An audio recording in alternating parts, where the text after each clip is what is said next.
All right, item 2.1, call the meeting to order. I will call the Paris Union High School District Board meeting to order at 3:03 p.m.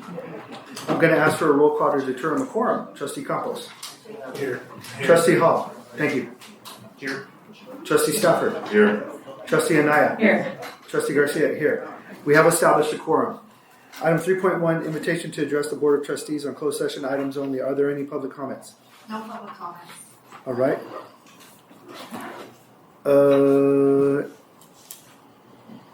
Wait a second. Is there a motion to adjourn to closed session?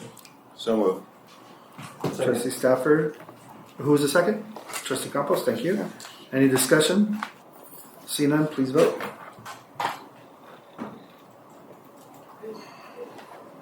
Item 4.1 passes 5-0.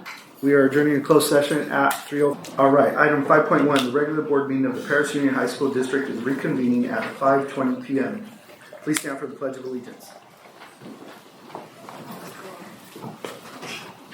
Place your right hand over your heart. Ready? Begin. I pledge allegiance to the flag of the United States of America and to the republic for which it stands, one nation, under God, indivisible, with liberty and justice for all. Trustee Hall. Yes.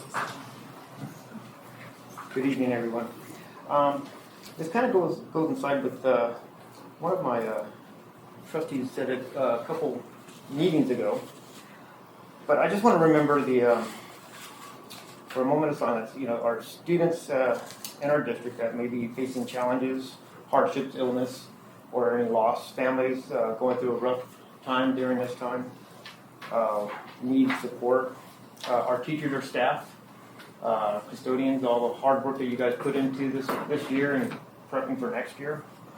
And also our graduating class graduates. They're going from school to the world.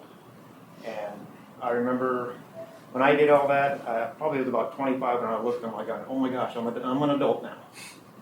So just keep those in mind, as well as our first responders. We appreciate for everything that you guys do and your families that, when you leave those doors, the anxiety that they might have for waiting for you guys to come back. So very well appreciate that. And with that, just, it's easy to hate somebody or show meanness versus love and kindness.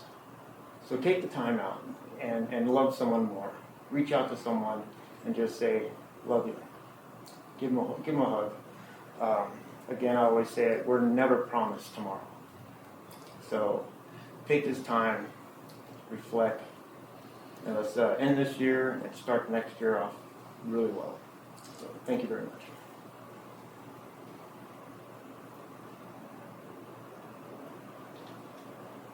All right, let's get this shooting game started.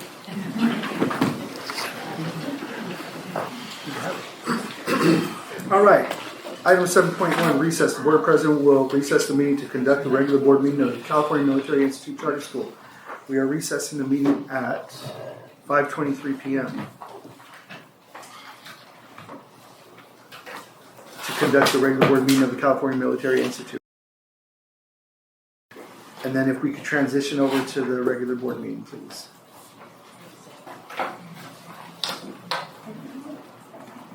Thank you all. You have a good night. We appreciate your input. Have a wonderful summer, guys. You too. Thank you. Please join the meeting. He said have a good summer. Thank you. Thank you. Are we all joined? Stafford, are we able to join? Okay, we're all in? Excellent. The regular board meeting of the Paris Union High School District is reconvening at 6:07 p.m.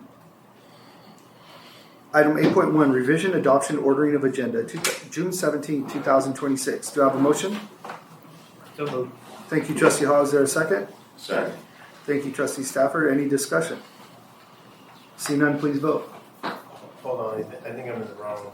Uh-oh. Well, I thought it was in, but it says 1.1. No, I'm good. Were you able to vote? No. Okay.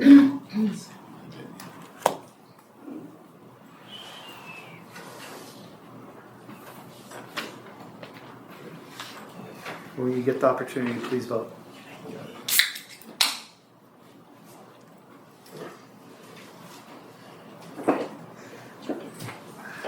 Item 8.1 passes 5-0. Item 9.1, report out of closed session. Thank you, President Garcia. In closed session, the board took action to appoint Mr. Michael Telles as Director of Facilities, Construction and Transportation with a start date to be determined by the following vote. 5 yes, 0 no's. Jamie Anaya, yes. Steve Campos, yes. Edward Garcia, yes. Charles Hall, yes. And Anthony Stafford Sr., yes. In closed session, the board took action to appoint Ms. Erica Garcia as Director of Human Services, effective June 18, 2026, by the following vote. Yes, 4, no, 0, and 1 abstention. Jamie Anaya, yes. Steve Campos, yes. Edward Garcia, yes. Charles Hall, yes. And Anthony Stafford abstain. Congratulations, Ms. Garcia. And Mr. Telles, congratulations. Mr. Telles is not here, well, congratulations to Mr. Telles also, and welcome to our district. Also, by a vote of 4-1, the Board of Trustees approved the notice of immediate suspension without pay, recommendation for dismissal from employment within the district, and statement of charges for employee 121355, a certificated employee. 4 yes, 1 no. Jamie Anaya, yes. Steve Campos, yes. Edward Garcia, no. Charles Hall, yes. And Anthony Stafford, yes. That's all the report out of session, President Garcia. Thank you, Mr. Superintendent. 9.2, district update by the superintendent. Thank you, President Garcia. Paloma Valley High School Engineering proudly represented the district at the 2026 PUHSD International Engineering Competition in Washington, D.C. Team Axolot earned an outstanding 8th place, finish out of 82 qualifying international teams, placing them among the top 10 teams in the world after competing against the best students engineering teams globally. This is at the international level. Wonderful achievement for our students at Paloma Valley High School. Paloma Valley High School also, alumnus Carissa Turnbull continues to make history in wrestling. After winning the U23 National Championship, she represented Team USA at the U23 Pan American Championships in Lima, Peru, where she captured a gold medal and helped Team USA win the team title. Congratulations also to our alumni from Paloma Valley High School. And our students are not excelling, our alumni from Perris High School District, only on the sports field, also in the academic field. So I can share with you that in the academic achievement, Perris Junior High School District is preparing wonderful students.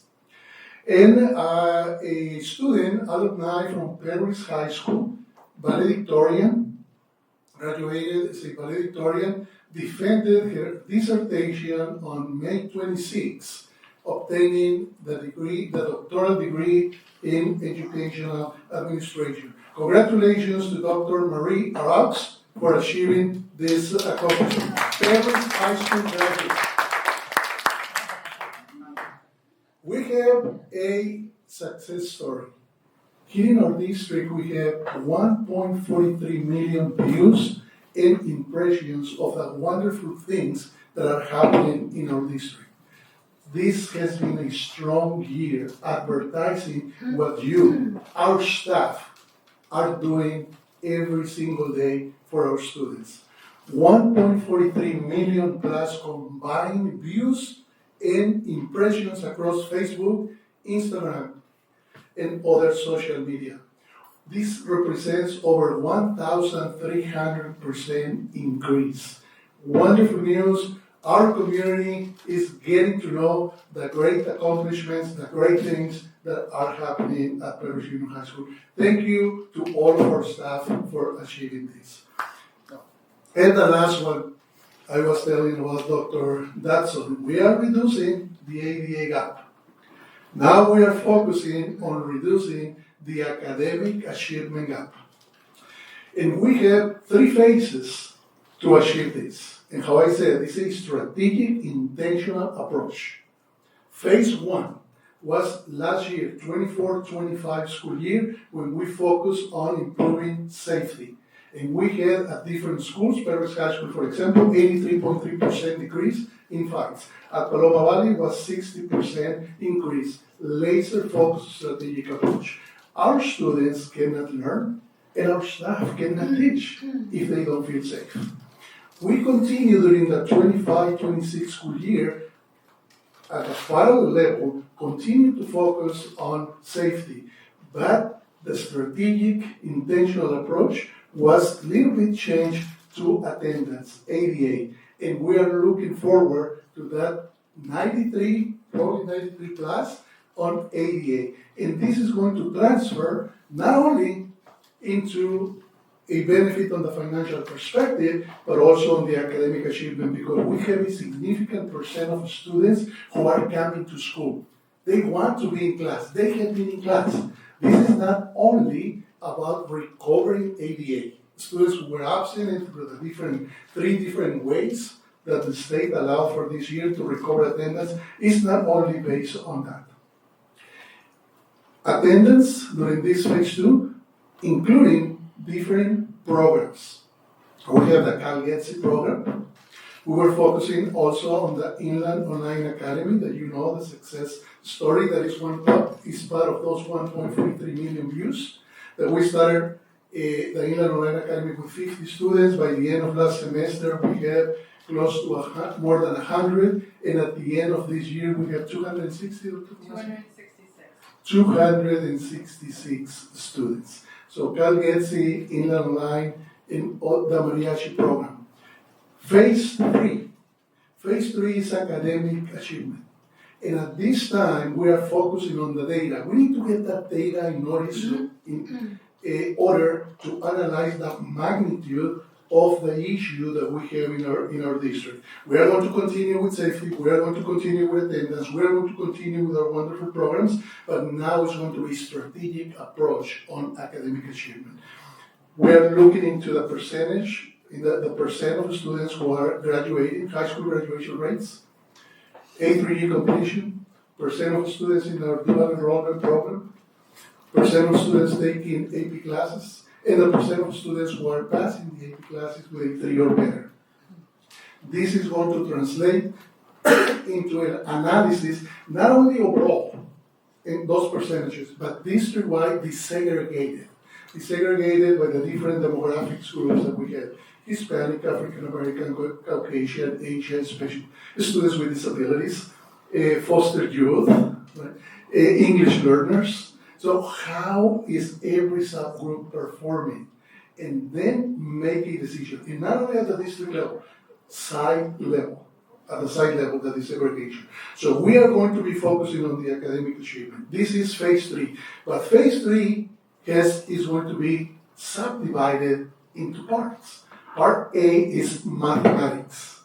So this 26-27, we are already working on focusing, developing the program, supporting our teachers with different instructional strategies, with different methodologies, with any kind of support that they need in order to support our students, because that's the ultimate goal, how Trustee Garcia was mentioning, our students to improve in mathematics. My recommendation for Part B and Part C would be go with science after math, because they are a little bit interrelated, and then English and social science. So that is the plan, Dr. Datsun, and we are going to get there. Yeah, in the same way, I'm confident. I believe in my staff, and most importantly, I believe in my students, because they are capable. They are more than capable to reduce that gap. and we are going to see it, and we can talk about this in 2 or 3 years and how we are doing. So thank you to all the staff in advance for your focus and your effort in this phase 3 that we are moving forward on Parish Union High School District. Thank you.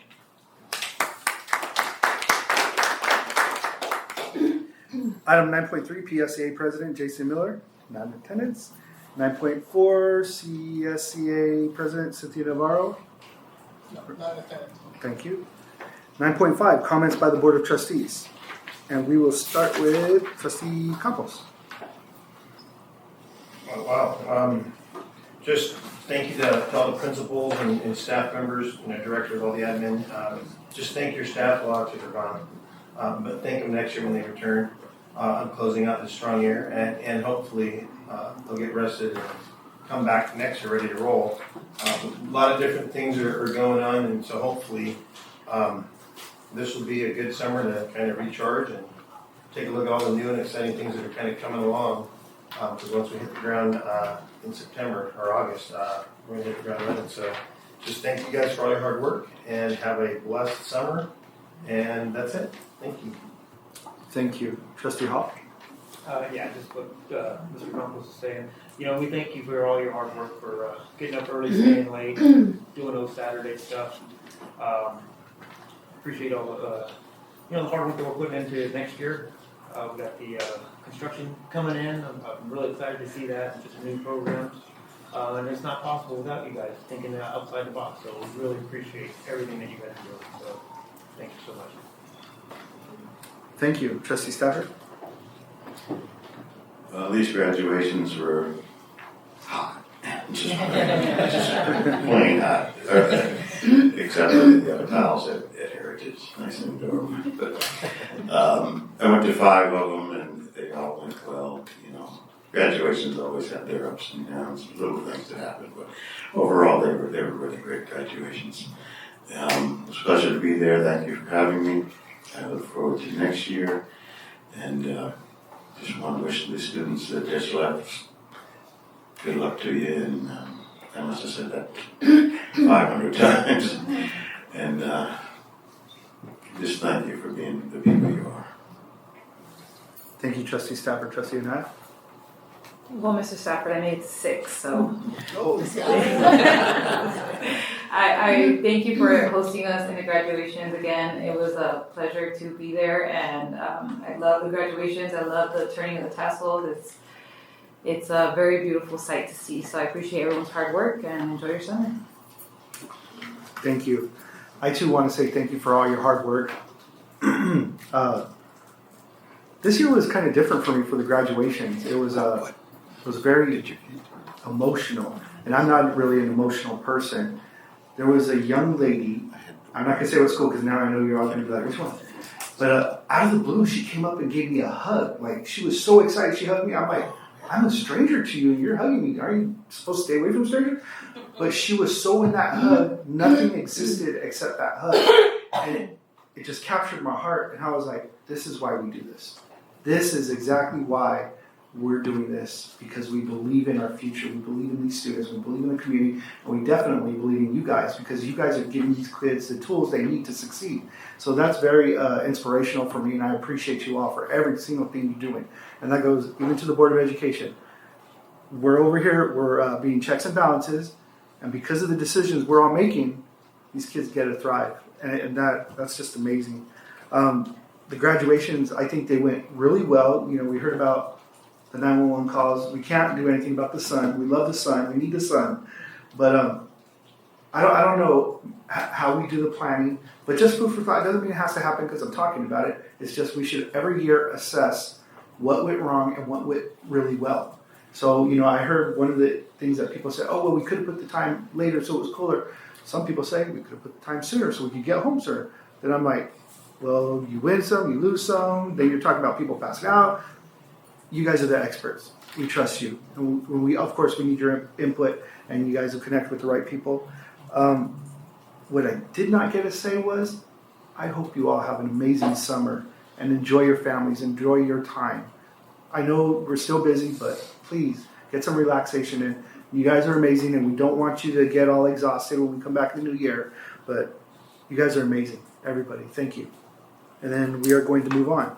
Item 10.1, invitation to address the Board of Trustees on non-agendized items. Are there any public comments on non-agendized items? Yes, we have one. Okay, thank you.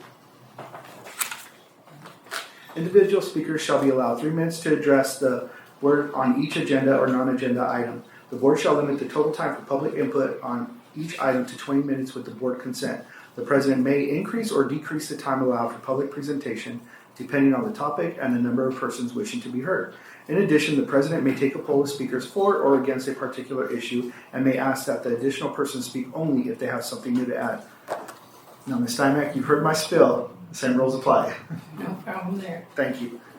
Good evening, President Garcia, members of the board, Superintendent Dr. Rao, and cabinet members. My name is Helen Steinbeck. Over the years, I have come before this board many times as the president of CSEA. Tonight, however, I stand before you simply as Helen to express my sincere gratitude to the many people who have helped shape my journey and create countless wonderful memories during my almost 20 years with the Paris Union High School District. As I begin a new chapter in my life, I want to take a moment to reflect on all that is good about PUHSD and acknowledge the positive impact this district has had on me, my colleagues, and most importantly, the students we serve. Looking back on the past 20 years, I am both humbled and proud of the relationships I have built with administrators, board members, colleagues, and friends. Many of those relationships are represented in this room tonight. Before I begin this next chapter, I want to thank each of you for the role you have played in my personal and professional growth and for making this journey so meaningful. I have been blessed to raise 5 wonderful children, all of whom graduated from Paloma Valley High School and have gone on to successful careers in public service, education, and the military. They have also blessed me with 6 beautiful grandchildren, and of one of the greatest joys of my retirement will be having more time to spend with them. Paris Union High School District will always be a special place in my heart. This district has been more than a workplace. It has been a second home, filled with purpose, challenges, achievements, and friendships that I will cherish forever. If I may leave you with one final thought, stay true to yourselves. Support and value all employees, both certificated and classified, and always make decisions guided by what is in the best interest for our students. They are our future, and the choices we make today will shape the legacy of this district for generations to come. Thank you for the opportunities, the experiences, and the friendships that have enriched my life. Serving this district has been one of the greatest privileges of my career, and I leave with a heart full of gratitude and wonderful memories. God bless you all. Thank you.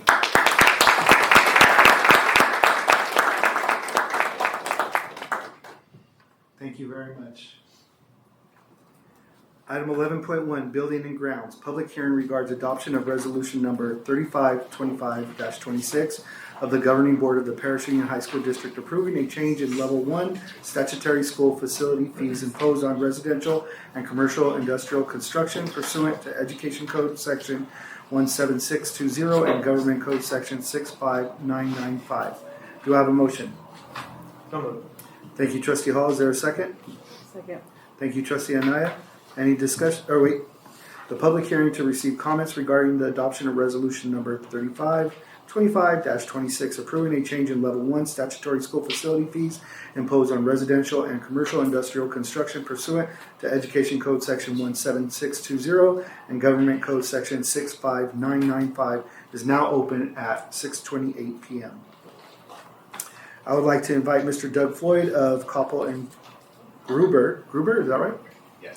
Gruber Public Finance to provide a brief overview of the Paris Union High School District 2026 school fee justification study. Are there any public comments?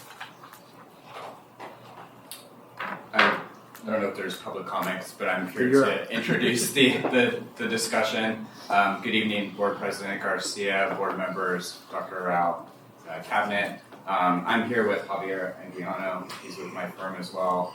And so we've been a developer fee consultant with the district for a while now. First, I want to say that this, I think, ties in well with the special board workshop that you heard earlier regarding facilities. Developer fees are one of the pillars of funding for school facilities in the state of California. So my goal for the presentation is one, to introduce what's being recommended, why it's being presented to the board at this time, and some of the key findings in our report that we prepared to justify the fees. So I think this is bless you. What's being recommended tonight is to adjust the developer fees which are charged on new residential and commercial construction.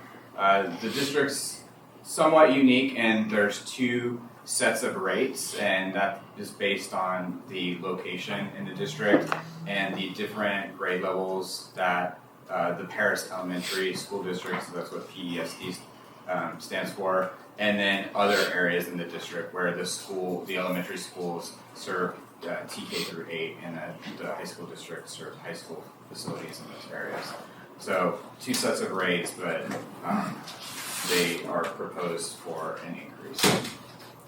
If adopted tonight, the fees would go into effect 60 days later. That's a statutory requirement that you have to wait 60 days for those to go into effect. So just briefly, developer fees are charged on a one-time basis as a condition for new development projects. So if I was a developer building new housing, I would have to come to the district to pay these fees in order to get a permit for new construction. Paid on a one-time basis, it's not something that goes on a property tax bill, it's just a one-time charge. Those fees in turn can be used for the construction, reconstruction, and modernization of school facilities. That also includes interim housing, and it also includes central and admin support facilities. So it's not just classroom construction or modernization. And I also want to point out that part of the presentation you heard earlier was about the state facility program and requiring a local match to access state funds. Developer fees count as a local match to those state facilities funding grants. Go through. These fees are capped, so there's a ceiling that the state imposes on how much you can charge in developer fees as far as level 1 fees. And the fee caps are adjusted in every other year, in even numbered years, to account for cost inflation. And the state last adjusted the fees earlier this year by about 4%. They quote them in rates for unified school districts. So if you look at the slide, it's $5.38 and 88 cents. That's it for a unified school district. As a union school district sharing territory with elementary districts, we actually have to enter in fee splits so that the combination of the level 1 fees between both of those school districts don't exceed the allowable amount by the state. Now, this isn't automatic. If the state adjusts the fees, the districts can't just automatically adjust the fees. You have to go through this legal process, and you have to have a fee justification study in place that supports those fee increases. And that's something that my firm helped with the district prepare. The report itself has been available for public review for the requisite 10 days. So it has been a public document. And what the study requires, there are certain requirements per the statutes, and really there's an identify the purpose and use of the fee, and then you're also must determine certain relationships between the fee and the development. We call these the reasonable relationship test, which what those require is a little bit more easy to understand, is a projection of new development in the district you have to estimate the number of students that would be generated from those additional housing units, and then determine what the cost impact to the district is of providing facilities for those students, and that's the cost impact. If the cost impact is equal to or greater than the ceiling that the state imposes, then your fees are considered justified. And so the study that we prepared supports that the district can charge up to the full maximum fees allowed by the state. The next slides go into the details of our findings in the study. So the first is to project new housing in the district. There's a lot of new housing that's proposed. We compile information from the cities, the county planning departments, and then we look at categories. So if you look at this slide, we have it by area. So we have it in the Paris elementary area and then all other areas. There's single family detached units, so that's your typical single family home. And there's also multi-family units. You can think of those as your high density apartments, condos, townhomes. And there's over 20,000 units planned in the district outside of the community facilities district. So these would be units that would be subject to developer fees. Anything that's in a CFD pays a separate type of mitigation. And there's approximately 6,000 units that are planned within the CFD. So in total, we're looking at 26,000 units planned within the district or in the development plan. So that's a lot of new development that could be experienced in the district. And on the right hand of the slide, these are sampling of projects, larger projects, so you can look through that. We broke it down by the different cities and unincorporated county, but that is not a comprehensive list of the larger projects. We just wanted to show some examples there. I just want to make sure I heard you right. It's a one-time fee. Yes, that's correct. Okay, thank you. So this leads us to the second step, which is to estimate the number of students from the housing projects. And we look at the average number of students per household. So those are the number of students generated from each home. You see the rates on the top. That can be interpreted as for every 100 homes that are built, it would generate 21 students from SFD units and 11 students from your higher density type projects. And in total, that translates to just over 2,800 new students projected from those housing units. The next part is to determine the cost impacts for providing facilities. We tied our costs from the 2023 facilities master plan. We understand that the district is reviewing updated information regarding projects that are needed. Also wanted to point out that the focus is on what developer fees can fund, which is, again, new construction of facilities, modernization, interim housing, and district and support facilities. It cannot pay for deferred maintenance items, so your HVAC, your painting, your roof replacement, developer fees cannot pay for those types of items. And so what we do is we take the cost of providing those facilities and we attribute it to the 2,000 students that are projected from new housing. And you can see the totals there. There's 23 million in the PESD area and about 72 million in other areas of the district. We distill that down just by dividing the number of projected housing units, average square footages, to get a cost impact per square foot. And the cost impacts are higher than the maximum fees that are allowed by the state, and therefore we consider that as a justified fee. For commercial, the impacts are indirect. So that's why when you look at the rates, they're much lower than the residential fees. And really the logic behind that is new commercial industrial development generates employees create a need for new housing, and then we net out what housing would pay to the district, and there's a net impact to that. We also consider inter-district students, so those are students coming from outside of the district boundaries to enroll in school district schools, and that's partly related to employment opportunities that exist within the school district boundaries. So with that, we have a list of cost impacts. These are different categories that the state recommends that we address.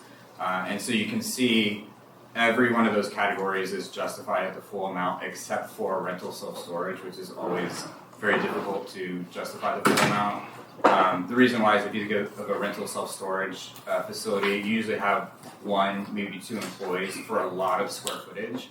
And so that makes the cost impact on a per square foot basis very low. This shows the historical level 1 fees adopted by the district. So on the far left is the year that the state adjusted the fees, and then on the far right when the board adopted those fees. So it's pretty consistent of adopting the fees after the state allocation board takes action on the fee increases. And then this shows the historical fee collections starting from 2015-16 going forward. There's a lot of fluctuation only because the timing, the fees get paid on a one-time basis. So it's whenever those development projects are looking to issue permits. So even though the rates have increased, there's a lot of variability based on just development and when those come online. The average, if you're curious, the 10-year average is about $2.7 million collected each year in developer fees. And I thought I'd just throw it here. I don't like making projections of developer fee collections going forward because we don't necessarily have a crystal ball and know exactly when projects will come online. But I wanted to point out that on a per unit basis, this would translate to $130 more per unit in paying these fees. One-time fee. One-time fees, correct. This is probably too small, but this shows the fees that are collected across Riverside County. And there's a point that I need to make because you'll see that the Paris Elementary and Paris Union High School combination is at $8.10, which is higher than the $5.38. That's because certain school districts can qualify for the next level up, which is level 2 fees, and those are higher than the baseline level 1. So you have Paris Elementary and Newview Union have both adopted level 2 fees that are in excess of their level 1 fees. So right now, the high school district is at $207, and the Paris Elementary, I think their fee share is maybe around almost $4. So they're collecting a little bit higher than that. And so this was as of June 8th. I know of a couple districts that are at the $5.17 that have since adopted the newest fee, which is the $5.38 for their district. And that brings us to just tonight's meeting. So again, if this resolution is adopted, then the fees would go into effect August 17th, which is the 60-day requisite period. I went over a lot. Are there any So questions? you talked about commercial and then you talked about residential. Mm-hmm. What's the impact on the residential? I think I might have missed it. The impact is $130 more per residential unit. On top of commercial. So this is one vote that covers both areas. Yeah. They don't separate. They're not separated. So we can't vote on one and then the other separate.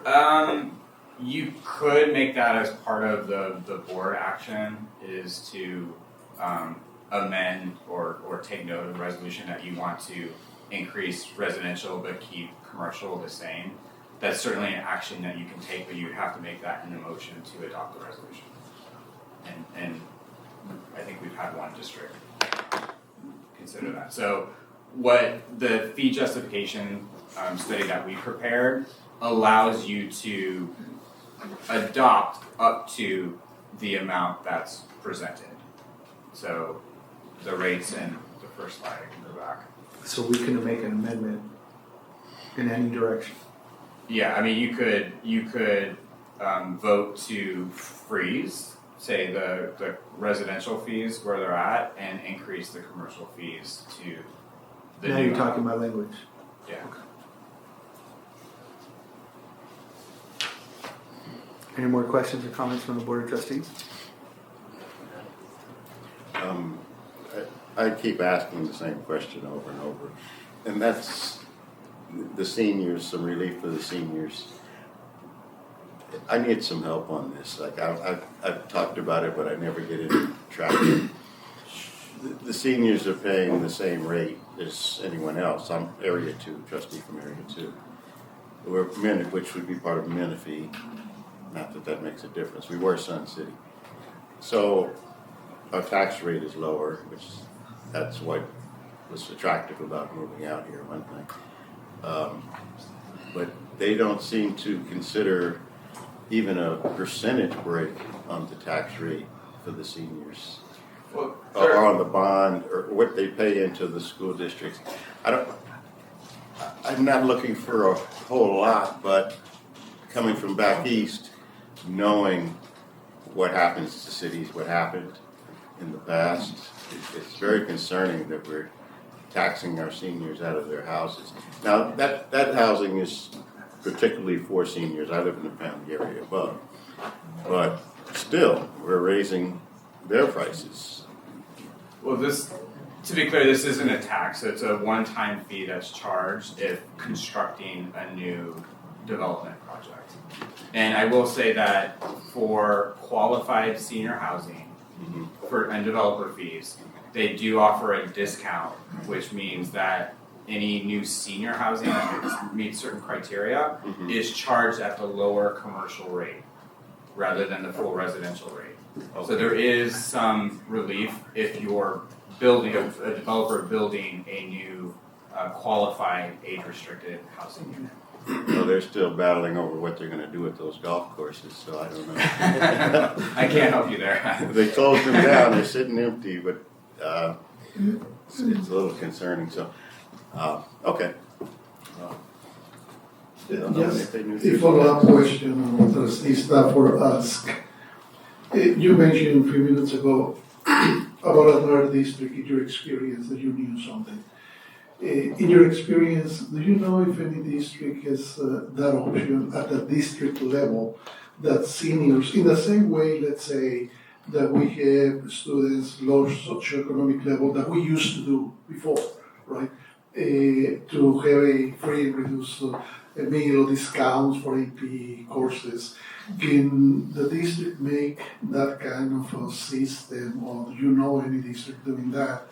That seniors, not only for the fact of being seniors, but we know that in our community we have seniors that they depend only on Social Security, and some of them they make a Social Security check is less than $1,000 a month, plus all the inflation and medical costs and all of that. The question is, do you have knowledge of any districts doing something to help seniors in any way? Either with that one-time tax or even with regular taxes or bond measures? I can't speak to bond measures because I'm not a licensed municipal advisor. You have Fieldman as your municipal advisor. So my expertise is in the developer fees and the CFD program. With developer fees, it's pretty strict in the statutes that if a new development qualifies as age restricted, then they can be charged a lower rate. But there's nothing else that would give any seniors relief from development impact fees that I'm aware of for school districts. And I would caution too in making special categories that are outside of the statutes, because then you could be subject to why treat this unit type of unit one way and not the other, and sometimes that can have a backlash on proving the legality of the fees that you're actually charging. Okay, well, thank you for sharing that. And I will say too that your community facilities district, the 92-1, which is a very large geographical area, offers a annual senior exemption through an application process. And we manage community facilities districts throughout the entire state, and that is a very unusual program. I only know of 2 school districts in the entire state that have a community facilities program that allows for a senior exemption of their taxes. So we are allowed to do something like that. Can we talk later on, or you can give us some information how we can implement that? Well, that's already implemented. Oh, it is already? That's already built into your CFD 92-1 program. Is we as a manager of the CFD program, we receive applications every year from seniors and provide that exemption. From their CFD tax. Oh, thank you. That is really important to know. Now the question is, do they know that they have that option to apply? And if we advertise that, because the seniors, they are not going to be, the probability, right? It might be smaller with the seniors demographics than with other the demographics that they are aware of that potential benefit. Maybe Dr. Williams, we can talk about it and how we can share that with the community, because they deserve that we give them the opportunity and keep them informed of how they can benefit at least something. Yeah, our phone number is on the property tax bills next to that line item, and when we do receive calls from seniors, we educate them that this is an option for, if they meet, there's certain requirements that they have to meet, but then if they meet those, they can. But before the phone number, and I'm sorry because I'm interested in this, we are human beings, right? And that's what is driving these questions, right? Before that phone number that it says senior, would you like to have a discount, or do you know that you qualify for a discount? Call this number, because if we just have the number and they can call, but they don't know that they can call for a discount, then that defeats the purpose of having the phone number. Do you know if there is a clause or something there? I'm not aware of, because what's on a property tax bill is the rules for that are set by the county, and so they allow a very specific description. So I think it says, Community Facilities District 92-1, that has our 800 number on it. Okay, so and if there is a county, maybe when we invite the county supervisor, Mr. Washington, we can talk to see how they can help us support our senior community. But thank you so much. So we have a question over here. So the developer fees that are collected, are those spent every year, all of it? Or does what's left over go into a pot of money? Or they sit in Fund 25, and there's actually a report that is required to be presented to the board each year. It's called an annual and 5-year report. It usually comes to the board around, I would say, November, December, and that reports the balances and expenditures from the developer fees. And I don't have memory of what the balance is currently in the Fund 25 account, but usually there's some spending and some left over. And Joanna shared that earlier. Oh, okay. Yeah, that was part of That was in the previous presentation. that was what I was asking. Question. Just to clarify, so the developer fees are on the new housing and not the existing, correct? Correct. I think sometimes, we think that it's something that's going to be passed on to someone that has an existing older home. So it's just all the new developer. New development, new housing, new commercial, industrial construction, so new warehouses, new retail centers, that would all be subject to developer fees. Yeah, okay. Keywords developer fees for the housing. Yeah. Not the new owners of the houses. No, it's charged as a condition for new development. So you have to pay these fees if you're building a home before you receive a building permit from the city or county to even start construction of that housing unit. So, it's most of the time it's developers, and that's why they're colloquially named as developers. Okay, so this isn't impacting the residents. Right. Okay. Any more questions? Okie dokie, let's move on. I'm not sure that the just to make sure that the public hearing is closed, because I think it was open, but I don't It's know open. if it was closed. Okay. Okay. Thanks. Are there any public comments? No public comments. Okay, the public hearing is now closed at 6:53 p.m. There's a motion by Trustee Hall and a second by Trustee Anaya to approve the Paris Union High School District 2026 School Fee Justification Study and adoption of resolution number 3525-26, approving the level 1 statutory school facility fees. Please, any discussion? See none, please vote.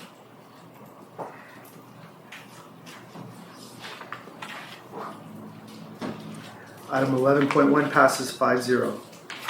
Item 12.1, consent calendar, approval of consent calendar items. Do I have a motion? I'll make the motion. Is there a second? Second. Thank you, Trustee Stafford. Any discussion? See none, please vote.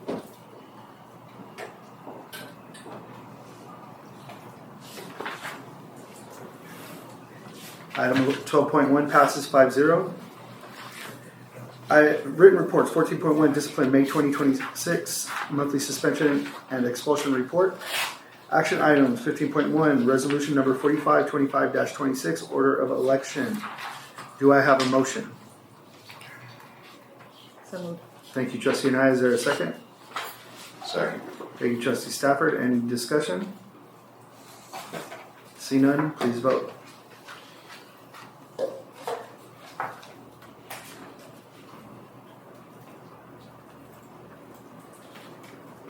(15.1) passes 5-0.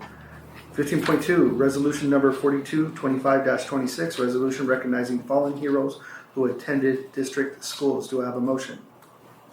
Okay, thank you. Trustee Campos? Second. Awesome. And Trustee Stafford. Any discussion? See none, please vote.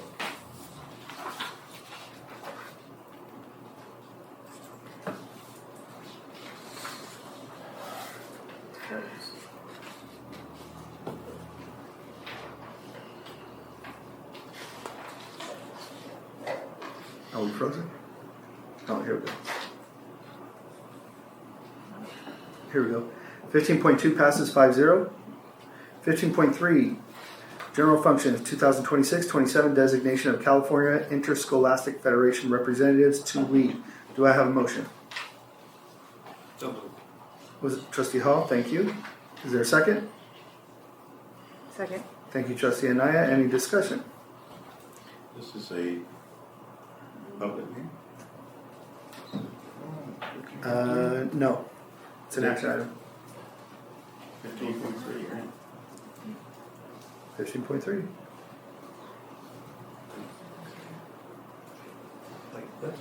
I'm on 15.4. Me too. I just went back to 15.3. I saw that jump too. But see, the blue is the recommended resolution. Isn't there a meeting on this? No, it's an action item. Okay. All right, and more discussion, please vote.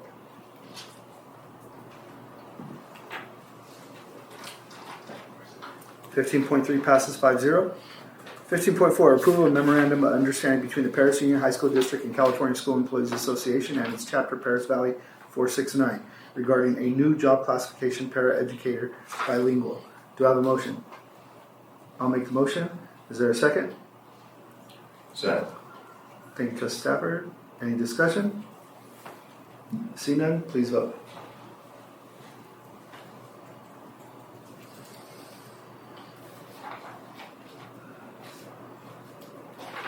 Item 15.4 passes 5-0. 15.5, approval of memorandum of understanding between the Paris Union High School District and California School Employees Association and its chapter Paris Valley 469 regarding paraeducator testing. Do I have a motion? I'll make the motion. Is there a second? Second. Thank you, Trustee Anaya. Any discussion? See none, please vote.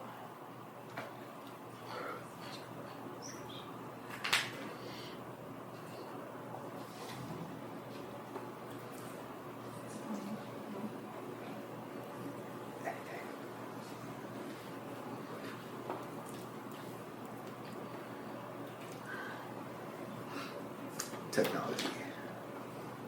Here we go. Partly blue. There it goes. 15.5 passes 5-0. 15.6, approval of memorandum of understanding between the Paris Union High School District and California School Employees Association and its chapter, Paris Valley 469, regarding para-educator coverage. Do I have a motion? So, Thank you, Trustee Hall. Is there a second? Second. Trustee Anaya, thank you. Any discussion? See none, please vote.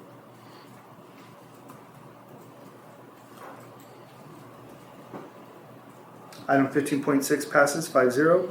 Item 15.7, approval memorandum of understanding between the Paris Union High School District and California School Employees Association and its chapter, Paris Valley 469, regarding health and welfare benefits. Do I have a motion? So moved. Trustee Anaya, a second? I'll second. Any discussion? See none, please vote.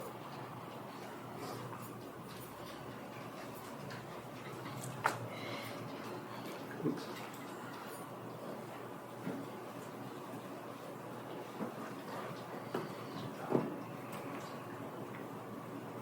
$15.7 passes 5-0. 15.8, approval of successor agreement between the Paris Union High School District, California School Employees Association, and its chapter, Paris Valley 469. Do I have a motion? I'll make the motion. Second? Is that you? Okay. Thank you, Trustee Stafford. Any discussion? See none, please vote.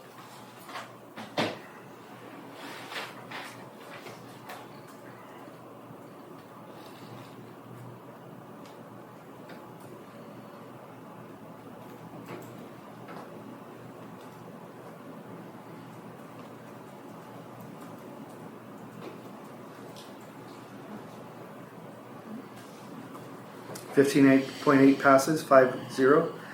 15.9, approval of the Paris Union High School District's initial proposal to the California School Employees Association and its chapter, Paris Valley 469, for 2026-27 reopener negotiations. Is there a motion? so moved. Thank you, Trustee Hall. Is there a second? Second. Thank you, Trustee Campos. Any discussion? Oh, wait, public hearing. This is a public hearing to receive comments regarding the Paris Union High School District's initial proposal to negotiate with the California School Employees Association and its chapter, Paris Valley 469, for the 2026-27 reopener negotiations is now open at 7:01 p.m.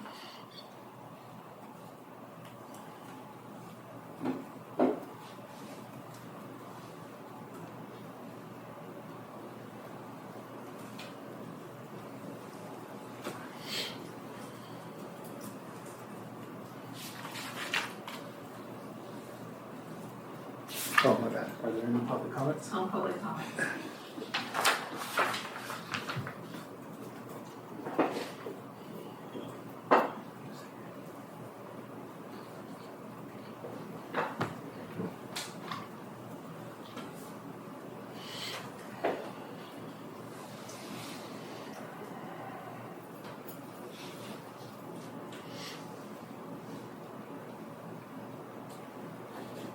The public hearing is now closed at 7:02 p.m.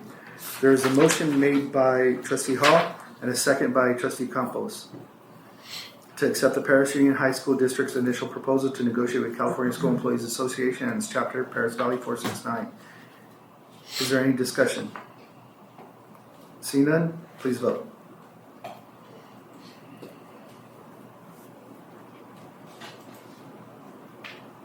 $15.9 passes 5-0. Approval of the California School Employees Association and its chapter, Paris Valley 469, initial proposal for 26-27 reopener negotiations. Do I have a motion? So moved. Thank you, Trustee Anaya. A second? Second. Trustee Stafford. The public hearing to receive comments regarding the initial proposal for 26-27 reopener negotiations submitted by the California School Employees Association and its chapter, Paris Valley 469, is now open at 7:03 p.m. Are there any public comments? No public comment.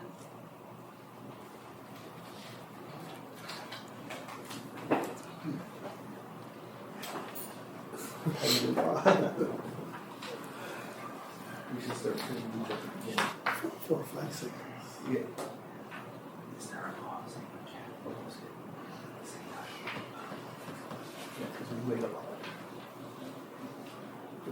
We're just waiting for the minute to change, you guys. It was 7:03 with 5 seconds. Oh, You I have should have said my 7:03, time. 59 seconds. Yeah. Wake you up? Yeah. Copy that. Got about 10 seconds here. Why am I so tired? We're waiting for the store. Where's your coffee?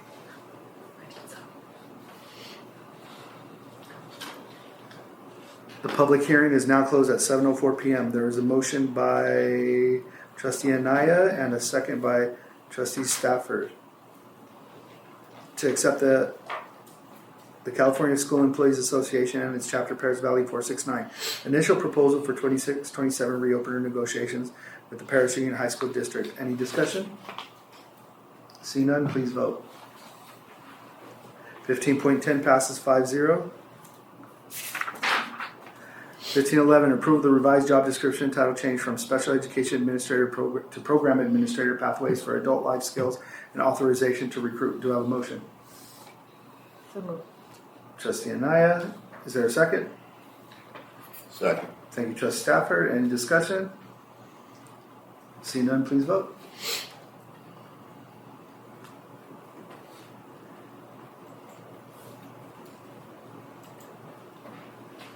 (1511) passes 5-0.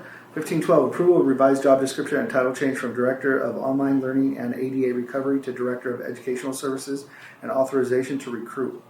Do I have a motion? So moved. Trustee Anaya, is there a second? I'll second it. Any discussion? Yeah. So I would like to motion to table this, this position just at the moment.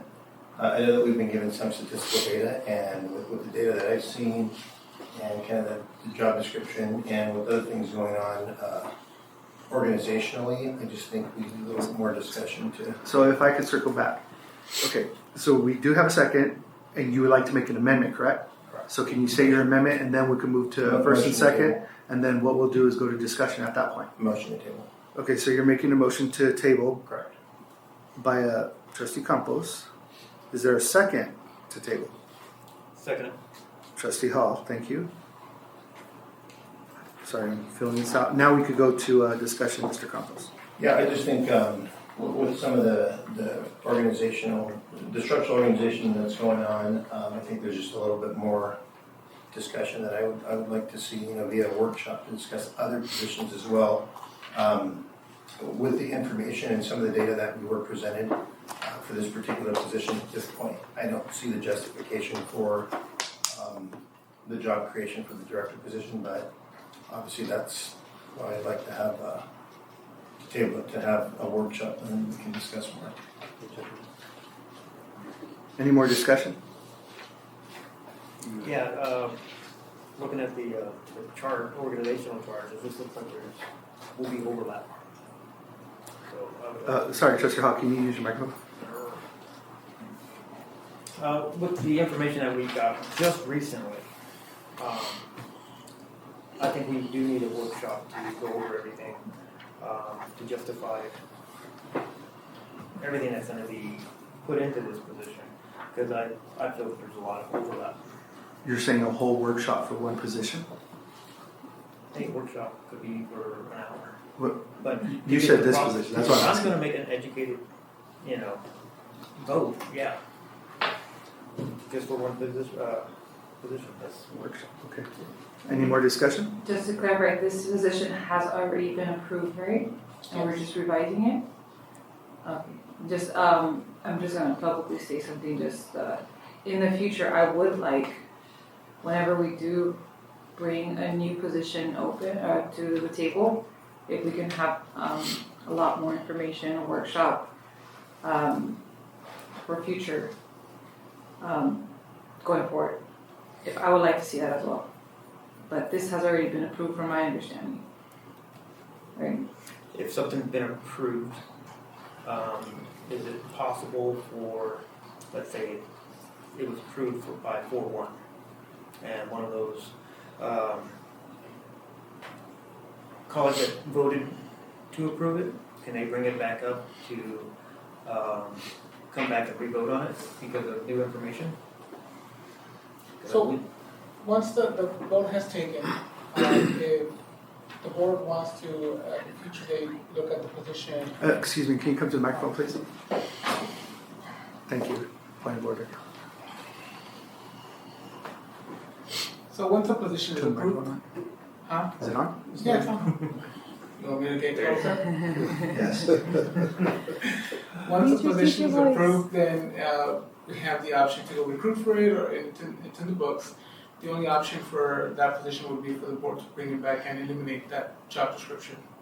The reason we're bringing this back to, because we heard from the board that they wanted a broader scope on the position, but we do already have the online academy job description approved. So we were just wanting to make sure that we heard the board and add some job duties to make it more of a, as the board would say at the last meeting, a robust director position. Okay, thank you. So, and I guess I'll add, so this position has gone 3 different ways. It was originally one position, changed last month to another position, and then it changed back to this. And I understand kind of the rationale. What I'm saying is also, there are other things that we discussed earlier, that positions that we're not 100% sure on the clarification as to what duties they have. And I know that there's been positions that have been assigned duties that they weren't actually doing or wasn't in their job description. And so for me, and I agree, I would have loved to have had a workshop, and I think we've been trying to discuss our organizational chart, to figure out, okay, this is what we have, these are our puzzle pieces.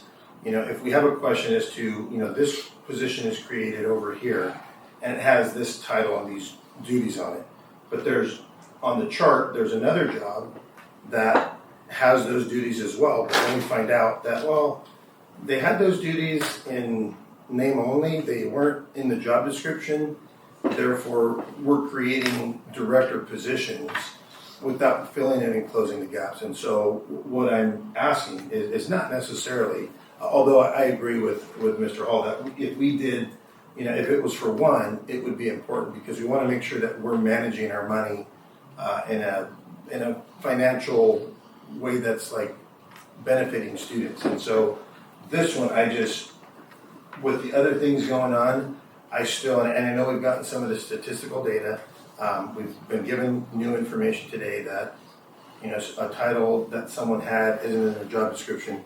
I would just like to have all that cleaned up to understand, okay, this is where we're at. This is why we need the job description or this job.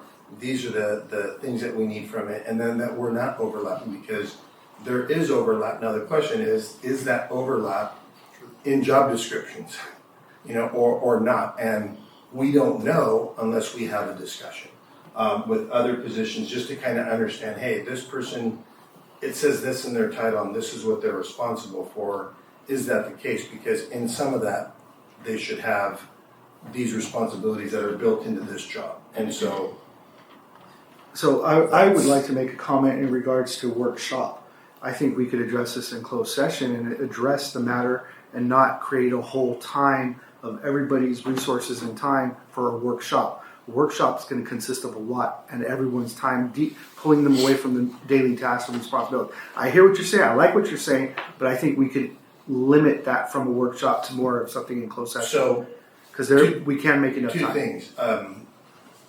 We're creating a position that is very costly. So I think it is worth the time, if necessary, for us to have that conversation separate. Secondly, and more importantly, I'm not sure that's worthy of a closed session item. In my experience in talking to attorneys, that wasn't one item that we could be discussing in there. Now, I'm not sure, so on that one, then we might want to check with legal to see if that's something we can do, because the last thing I'd like to do is It's to bring creation that. of position. Yeah, so but having the organizational, if we can have that conversation in close. So I would be more a study of the organizational chart is one thing, but for a specific position, we can handle that in close. So Right. on So- that so- note, well, I'm not gonna go back and forth. We both said our piece. No, So no, can no, we no, no, no, continue because on? that- Is there any so- more debate? Hold on though, because I don't, again, sometimes you just wanna shut things down, and that's not, I'm trying to say that us having a board workshop will include this. And that way we have that discussion so that we understand whether this position, what you're saying is we can discuss this one position back there and then throw in the organizational, and it's like, no, they kind of go hand in hand. So that's why I would like to see us do a workshop to understand what we have, so that when we have that position, that we can create in there and talk about that, but we can't talk about the organizational work chart in the closed session. Can I clarify? Please. Yeah, we'll allow you to do that. Okay. So the reason we were able to talk about this, the other positions in closed sessions, because they were tied to personnel. And there were personnel movements that we can talk in closed session. The formation of new job descriptions or job positions that are not tied to personnel cannot happen in closed session. They will have to be in open session. Tied to personnel. Well, this one is no longer tied to a person, so that's why it has to happen in open session.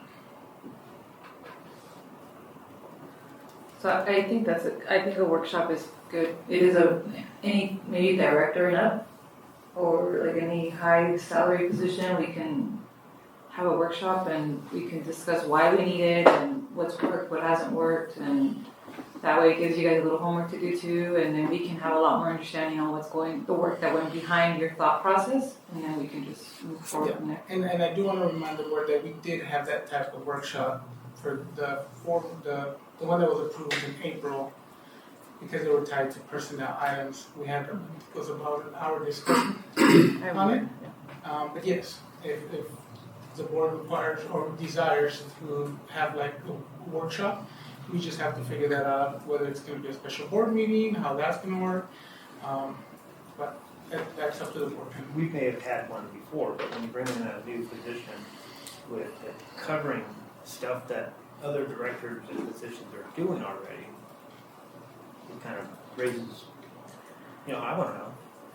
So, No, that's what I said. I mean, if we have to do one every quarter, I don't know. But And if someone's already doing something, it doesn't mean that they're doing stuff outside of their scope, and they do deserve to have a title to that. So I want to add to that, if they are doing the work and it's not in their scope and they are doing it, and we also want to recognize that as well. So just that all would cover that workshop, and everything could kind of be settled then.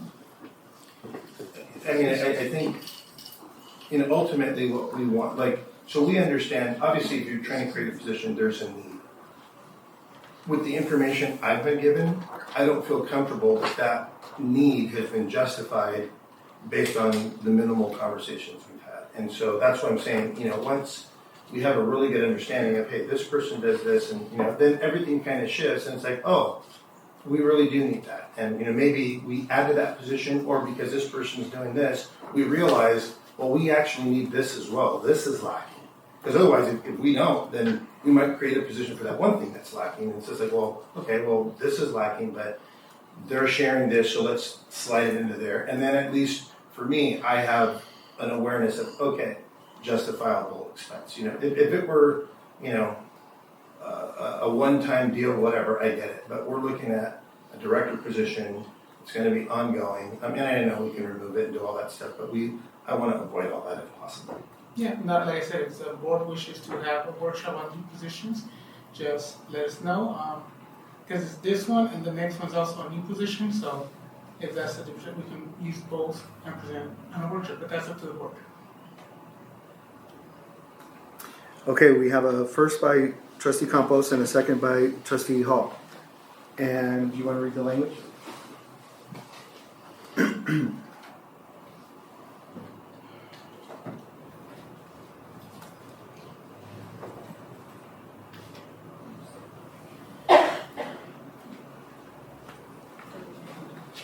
It is recommended that the Board of Trustees table this item and schedule a workshop to discuss current and future staffing needs, including the consideration of new positions and existing position requirements.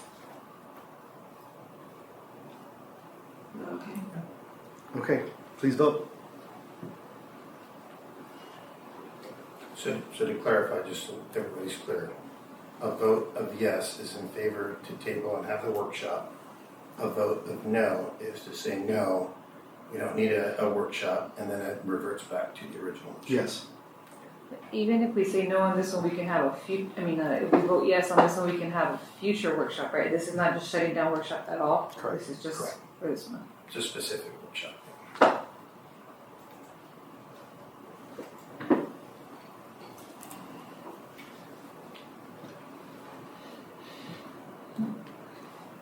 Did I vote yes? I'm voting, For a workshop for this one. I vote no, it stays. And we go back to the original.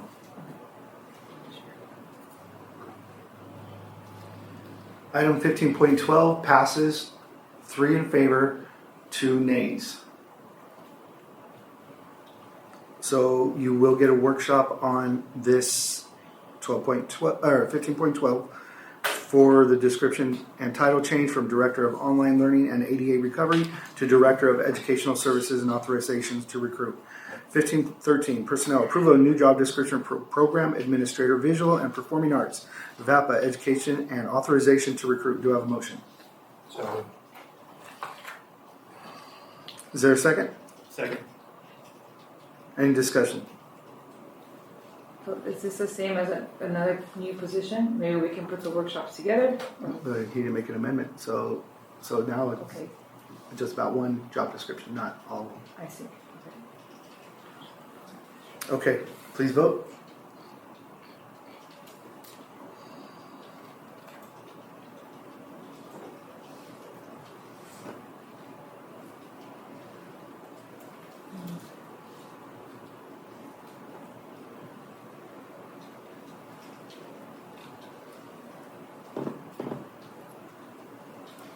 Okay. 15-13 passes, 4 in favor, 1 opposed.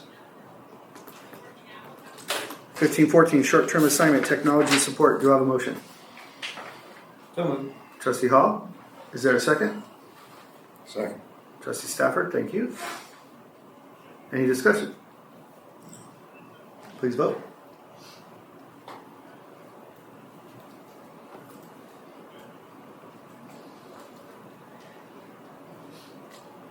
Fifteen 14 passes 5-0.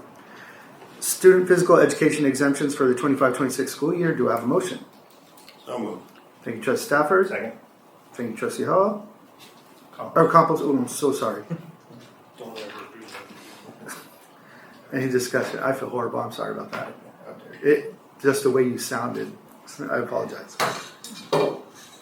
My bad. Please vote. Is it voted?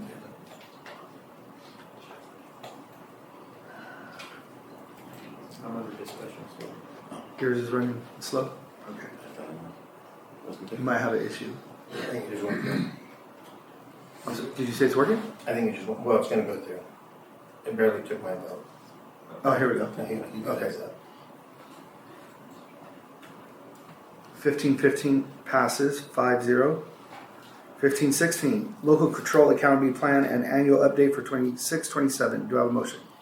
So moved. Trustee Stafford, thank you. Is there a second? Second. I'm going to go with Mrs. Anaya because she sounded first. Any discussion? See none, please vote.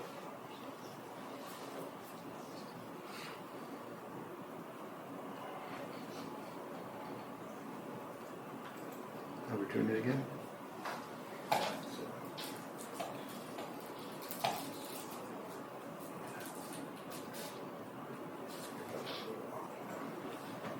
Delay.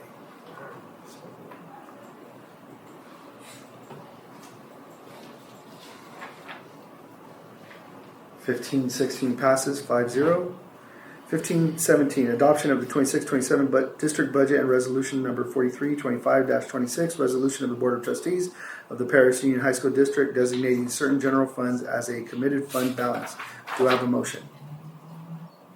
So moved. Trustee Anaya, is there a second? Second. Trustee Hall, thank you. Any discussion? See none, please vote.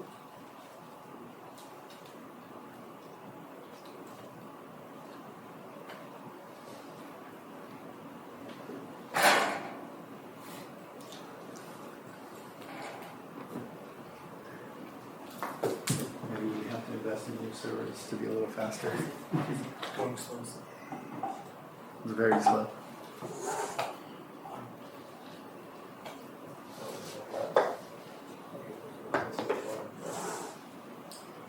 It took yours? Coming in slow. Yeah, even clicking on that. Oh, there we go. To look at the Moved. 1517 is a 5-0 vote. 1518, adoption of resolution number? Is it number? Okay. 4025-26 and 4425-26 for participation in the state school facility program. Do you have a motion? So moved. Thank you, Trustee Stafford. Is there a second? Second. Trustee Anaya? Any discussion? See none, please vote.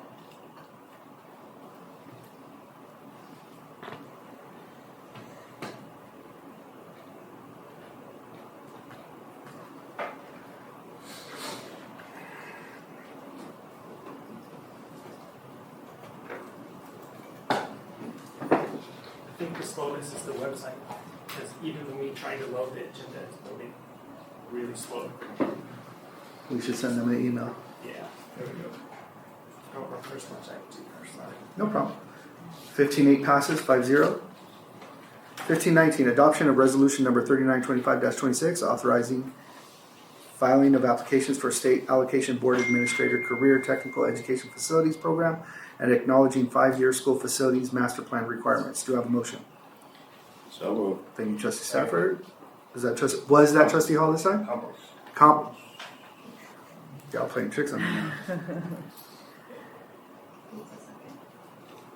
Any discussion? Seeing none, please vote.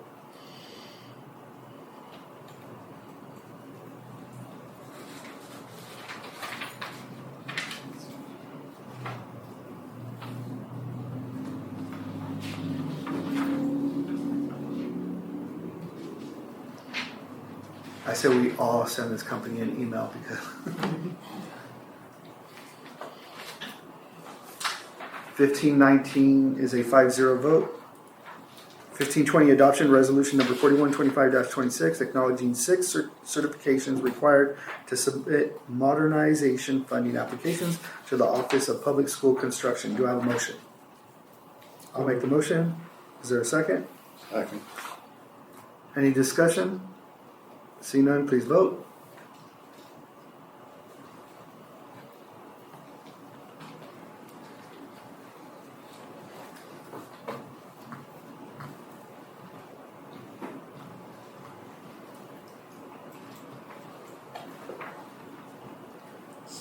Very slow. Yeah. 1520 passes 5-0. 1521, disclosure of collective bargaining agreement AB 1200 for the tentative agreement of for California School Employees Association, CSEA. Do I have a motion? I'll make the motion. Oh, is that you? Go ahead, Trustee Hall. Maybe. Is it? Don't play with me.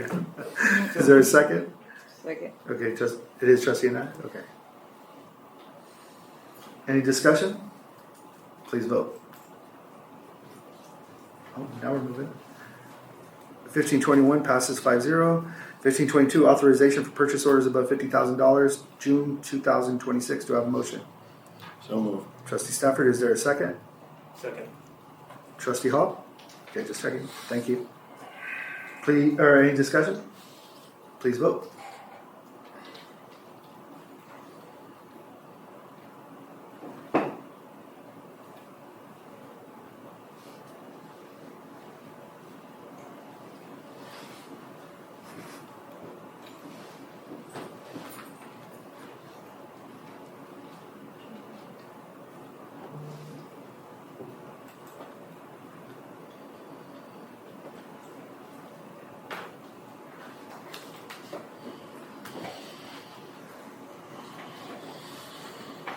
$15.22 passes 5-0. $15.23, security weapons detection system follow-up discussion and direction. Do I have a motion? So moved. Trustee Anaya, is there a second? There's no Second. It says it right here. It's a recommendation for you guys to give us guidance. So it would be. So I have a motion, and then John Hannon will provide a presentation.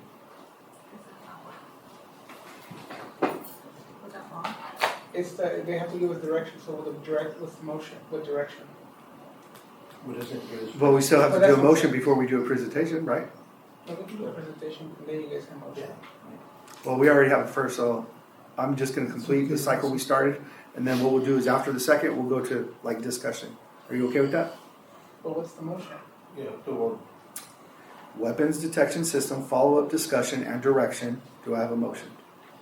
That's how it's What worded. direction, I know, but what direction? Just right. It'll follow up discussion and direction. Okay, motion now, discussion. At this point. Yeah, I know we're backwards, but I'm rolling with the agenda. Okay, can we get a second? So before we discuss, now, who was the second? I'll do the second. Thank you, sir. And then John comes up. Mr. or Mr. Hannon? Wow, I am off on my names today. Mr. Hannon, do you mind? Good evening, board. Good evening. Cabinet. We're coming back with the weapon detection system presentation as requested by the board. We're going to talk about the system itself, first year costs, and then the system and staffing plan, and then a 4-year cost, and then questions. So the system we're looking at is the Open Gate system, or the CHEA system that was presented here. The cost for 23 systems, which would cover all our campuses, including CMI, is the $638,000 and change. And then to go back, the 26 systems is the bare minimum, but it's based on the population of the schools and the ability to get them through in an orderly fashion so we don't have long lines and create tardies or attendance problems, especially since we're trying to get attendance up. It would be counterproductive to send people home or discourage them. For staffing, we're asking for an additional 5 8-hour campus supervisors. And it's listed where they would go on the campuses. This is also based on the population and the number of systems that we would be operating, and we would need additional staff to deal with that. We would also be using, once we do negotiations, try to get the clerical staff out for 1 hour in the morning to do this. But the reason for the additional security staff is we have first period skips and second period skips. Those students would still be coming in. The clerical staff would go back to their regular jobs. We would have to staff the system as these kids come in. If we don't do that, we'll have like 200 students that have come in that will not be scanned. We don't want to do that. We'd also scan throughout the day. And also, like at Paloma, over 300 students go to lunch. They leave campus and go to lunch. Those students would need to be rescanned when they come back on campus. So we need the staff to do that. The other issues we would have is we would have a minimum of two entrances per school. That means Paloma would have to be reduced by 1, but we might have to make some changes at Liberty and Heritage because of the way their parking lot is set up. So those are conversations we'd have to have with the school, and those might create additional costs that I couldn't account for here because I don't know what they would be. This just explains what I just explained to you, what the people would be used for. And then the number of systems, our Liberty High School and Paloma would have 5 systems covering 2 entrances. Paris and Heritage would have 4 systems carrying 2 entrances. And you can see the rest of the schools there, which would be 2, 1, and 2, covering their entrances. CMI staffing is not included in this. They don't work for me, so I don't know exactly what they would need. And to ensure that the system's effective and constantly working, in addition to any manufacturer recommendations, we were working with our SROs and our SRDs to test the system. Our school resource officers and deputies carry guns so they can walk through them. If they alert on them, we know the system's working. If they don't, we know we have a problem with the system. So we want to keep the system, make sure the system's working properly to ensure that we're not allowing weapons on campus. So the first year cost would be $1.138 million for the equipment and the staffing. And then every year after that, the maximum cost would be $500,000. The cost is based on a top level campus supervisor, and this is total compensation. So of course the number will be lower as we hire new people. They won't be top step. and the clerical staff won't be top staff, but as we get to the 4th year, it will be closer to that 500,000 number. Ongoing, correct? Ongoing, yes. So that's the presentation. My recommendation is if you use this system, you staff it completely, and we run it every day, daily, to make sure we don't have weapons on our campus. And you're only asking for 5 campus supervisors, not 5 at each site. I'm asking for 5 total new campus supervisors, and they would be broken down, like what they, Liberty gets 2, everybody else would get 1. Okay. I have a question. Aside from this system, I know that, I want to say over a year ago, we did a site assessment at Liberty High School, and I remember at the time, the officer and you were there with Dr. Tata, that they needed an extra campus supervisor out that area to kind of control things. So, I mean, even aside from this, would you say, to be working at optimal campus security, do we need, regardless of the system or not, about 5 more campus supervisors spread out throughout the district, just as is without the system? Yes, I would agree with that. Not more? Or more? Well, I would never say no. I wasn't volunteering, I'm asking questions. Well, Yes, we could always do with more, but I agree that 5 across the district would solve some of the problems that we currently have on campuses. In terms of, because I didn't realize when the students return from lunch, so they know that we've either purchased wands or we can purchase more wands that are more cost effective. Are they wand back in as they enter now existing, or how do they re-enter the campus? So, no, we're not wanding students as they enter the campus. The wands are only being used in the discipline offices. So when we encounter students that we believe are vaping or stuff like that, that's what we use the wands for. So once we get reasonable suspicion that we should search them, we use the wands to do searches. So our searches aren't as intrusive. We're not putting hands right on the kids every single time we're searching them. If the wands hit on something, then we'll be going hands-on to see what they hit on. But the wands on the entry would be so time-consuming that the lines would be out into the street and the students would get frustrated and they'll either try to jump the fences or they'll just not come. And my department will not be responsible for that. Threw out that disclaimer. Now, in terms of your conversations with law enforcement, with staffing, site administrators, campus security, I know that the minimal conversations I've had, it would be kind of like they see them very beneficial for big events, football games, rivalry, it could be basketball, sporting events, anywhere where we're going to have people from outside of the community coming in and just to ensure the safety of everybody involved in whatever event that is.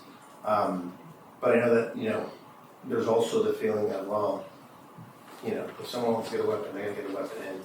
And so what's or in your conversation, is there a happy medium to say, because this is a very expensive whole thing moving forward if we go full throttle. We can agree now that we need the staffing, which is $500,000 in the campus supervisors. So then that would still be ongoing, but now adding, okay, so if we were to buy systems, do we then add the whole $600,000? Do we say, hey, you know what, maybe we start with X amount, and kind of use them as a trial run and see if the community wants them, if the students, the parents, the site administrators, kind of all of it together. What are your thoughts on their thoughts, I guess, on the whole system if we were to fully implement it, or maybe half what information or research have you gathered? Well, you nailed it on the head. It's mixed emotions about it happening on a daily basis. I think the consensus is for the athletic events, football games, rivalries. They can utilize them for dances. We can utilize them for graduations to make it easier to search the students for graduation for medal items anyway, but not necessarily for balloons and stuff like that. But we could utilize it for the special events. The issue is that's not gonna stop weapons from coming on campus on a daily basis. So that's something you have to, consider, is we can have them at all the basketball games we want, but that's not gonna stop Junior from bringing a gun on campus during the day. I hope I answered. Yeah, and I just wanted to know what, obviously you're having conversations with a lot more people, so it almost seems like there's like a happy medium of, hey, some, but it seems like it's a the mixed staffing. emotions because it's not something that's very common in schools in California. I think the stat is 1.8 to 2.7% of schools in California or nationwide have metal detectors. When you get into large urban areas that have serious crimes in their neighborhoods, you tend to see more of them on a daily basis, but it is a rarity. And in our area, Emmett has them, Corona has them, but they don't use them. So, and then that's it. And then you go to LA Unified is the closest after that used to use them on a random basis after they, because they've had issues on campus and they came to agreement with the ACLU, they did it more randomly. But they recently, I think last year, stopped that random searching, so it is a rarity on campuses throughout the nation, but even more so in California. I know there was a survey done, and I think that's where we got a lot of our information from, right? I remember reading the survey that it was, I know students were not for it, parents were medium, and then the staff was, I don't know where the staff was. Also medium. Also medium? It was just the students were really not for it. I believe in being proactive, not reactive. And I don't know, I'm a parent and I'm like, it's a lot of, do you guys in reality, in the reality of it, do you think I know in the beginning it will be chaotic. Is it worth it? You think the staff would be okay with taking that chaos at first? How do you feel? Well, I feel we can limit a lot of the chaos if we communicate ahead of time. A lot of the nationwide, a lot of the folks who have started using these systems, they've announced it, they've produced videos that they put on YouTube, they sent out messaging to the parents and the students ahead of time to let them know, hey, this is what you can expect. Do not bring these items because they will set off the metal detector. These are the items that are required to come at school. You want to take these out of your backpack when you come in. I think if you do decide to go this direction and you front load it with the students and parents, it should reduce a lot of the chaos. And then as anything else, we have a lot of ninth graders that are going to, or eighth graders that are going to high school. Traffic is always a pain the first couple of weeks. Once the parents get their plan together, I'm going to pick you up a block away, I'm going to drop you off early, you see the traffic dies down. I think the same thing will happen here. As you see, okay, there's a longer line at this time, and we know now 15 minutes, school starts at 8:30, between 8:25 and 8:35, that's when we get the rush of our students. We have our metal detectors up, people are going to change the way they come to school because they know there's going to be longer lines. I don't want to be late for class, so maybe I'll come 15 minutes earlier. So as it goes, yes, in the beginning, a little chaotic, but if we front load it, and then they will make the decisions and changes for us to make it smooth. And what's your opinion on doing a pilot in one school first compared to just dropping it in all the schools? It's something that you can do. My problem would be selecting the school. Mm-hmm. You have to be careful when you do this because you don't want to send the wrong message. And I think that's one of the reasons why we're looking at all the schools because, in the beginning someone said, hey, let's get this and let's run it at Paris High. Well, why would we go to Paris High when the incident occurred at Heritage High that got everybody all pumped up? So you can do that. I would just be careful about what school you select. Because whichever school you select, there's going to be a why you should pick us kind of thing. Would staff be required to go through these? This will only be for students at this time. that's a negotiable item, and even the use of the, before that. Okay. So if the board decides to go that direction, we still have to negotiate with both bargaining units on the usage of the device. In other words, we have to negotiate the effects, like the staffing, what the impact is going to be to the department and things like that. So we have a meeting in July, but this would be one of the topics that we would be bringing up if the board decides to go this direction. So it depends on how long our negotiations take. That we would be able to say, oh yeah, we can pilot it by this date, or we can move forward by this date. So it all depends on that. And the staff going to the detectors, that's also will be a negotiable item.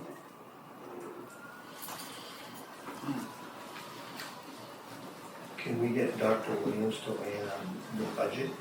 Like, on how, I mean, because obviously we're discussing like two different things. So if we're looking at, you know, a 1-point-something million initial, and then with 500, 400 to 500 ongoing. But then, you know, maybe going with the, well, what if we just added all the campus supervisors first? Yeah.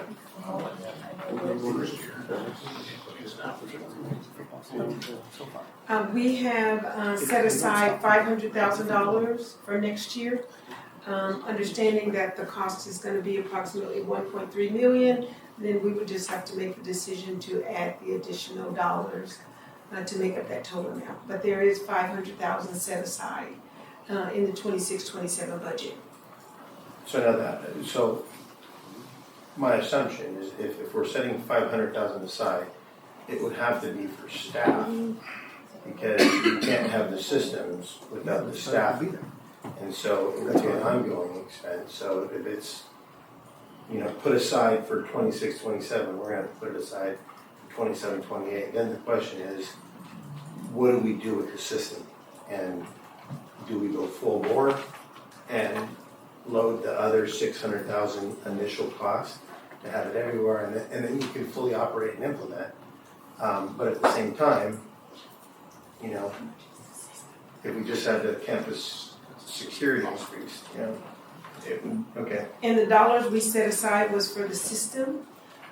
So in hearing this updated information and the need for additional staff, I do not believe that that was set aside. So that's something that we would talk about in cabinet and move forward with how to ensure that's there, if that's the board's direction. Okay, so shifting that 500 into the systems, into personnel, that money could be used for that. So I don't know if it's restricted funds and we can't, it's got to be specific things, or if it's money that we can use for personnel, if that's the direction that we decide. Mm-hmm. Because, yeah, we have to make that decision. Mm-hmm. Because staffing would be an additional ongoing cost. It's not recommended that we use one-time dollars, because once those one-time dollars are gone, then those positions come back to the general fund.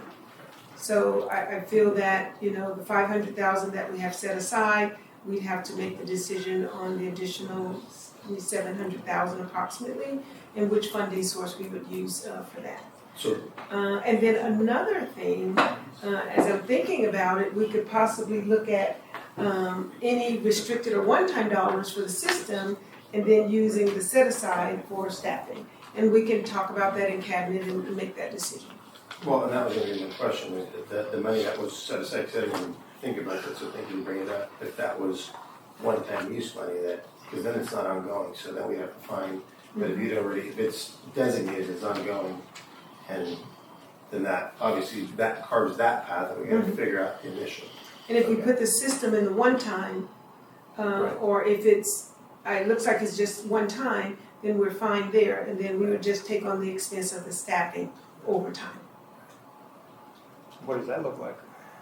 Right now, it's approximately 500,000 Well, yeah, each year. 500,000, but I mean. So, as you know, it just continues to add to our structural imbalance. But safety is a priority for Dr. Rao and for the district, so we're going to move in that direction with safety being first of mind. Do we have any available safety credits right now? We no longer have safety credits because they were really not safety credits. Okay, we'll talk about that later. Okay. So the safety credits was moved into the general fund. So we have that 500 that was remaining from the safety credits that was designated for the system. But now, in thinking about it, we'll move the system into one-time funds, if that is the approval of the district. And then we would look at the staffing being an ongoing cost from a general fund source. Any more discussion? Okie dokie. Please vote. Oh, wait, no, wait. I was gonna say, we need Yeah, direction. so it says follow-up, discussion, and direction, so yeah. Say what? Make a motion On how John proposed it? How you guys. Yeah. Do you guys agree with what John is suggesting, that 5 campus supervisors and the detection system? So, without knowing I wouldn't feel like I have enough information to make sure, because we don't have the budget to go forward with that. I mean, if I know we've already secured 500,000, then we can move in that direction, say we have that. And what I don't know is, was that 500 one time, or was that 500 ongoing? The 500,000 was designated for the system. So So, one time. So if we're going to purchase a system, the recommendation would be, let's get the system out of the one-time dollars for safety and security of our students, and then we would begin to use the 500,000 for staffing. And then for the next year, we would look for ways to continue to make sure that that's funded. Because safety is a priority and we don't want to not move forward with that. That is a priority for the district. So we would just look at using general fund to ensure that that is available to go hand in hand with the system. So if we just did the 5 campus supervisors to start off with, we're increasing our safety. Either way. We're making our campuses more secure. So yes, that's what we would be doing, is increasing the security officers for the $500,000 approximately. Because I'm hoping that benefits and everything's included in That's that full cost. compensation. Excellent, love that, Mr. Hannon. So I just want to say the 500,000 is 15 additional staff for the morning and 5 campus supervisors. So if just 5 campus supervisors, it will cost less. Oh, so that 500 grand is, All staffing that we would need for the system. oh yeah, because you, oh, I see.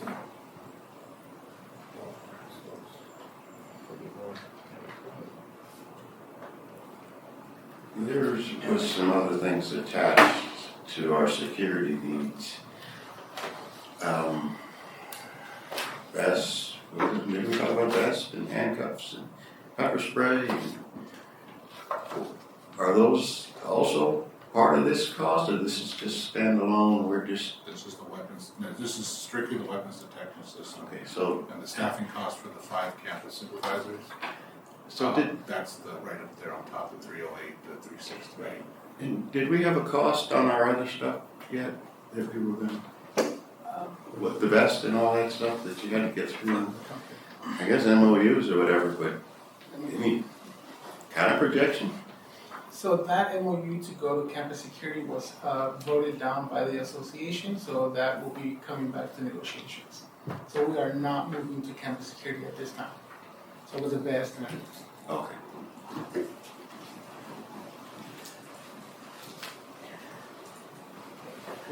So, is it safe to say that if we started with the campus supervisors, because I understand, I mean, I guess there's 2 ways to look at it. You either buy the system and you go full bore, and then we got to figure out and hope, you know. I mean, I would do that if we have, if, you know, the survey, everything, all the evidence is there, and then we have it in the budget, you know. But it seems like moving without having that conversation, and it kind of, security's still in the mind. We're going to have to staff anyways, so maybe going staffing first And then, because we could always purchase, if the staffing isn't enough, we could always then purchase the full systems or partial systems. I mean, I would lean to move, like, if something's gonna happen, it would be, I think we can do the staffing first, but that's just me.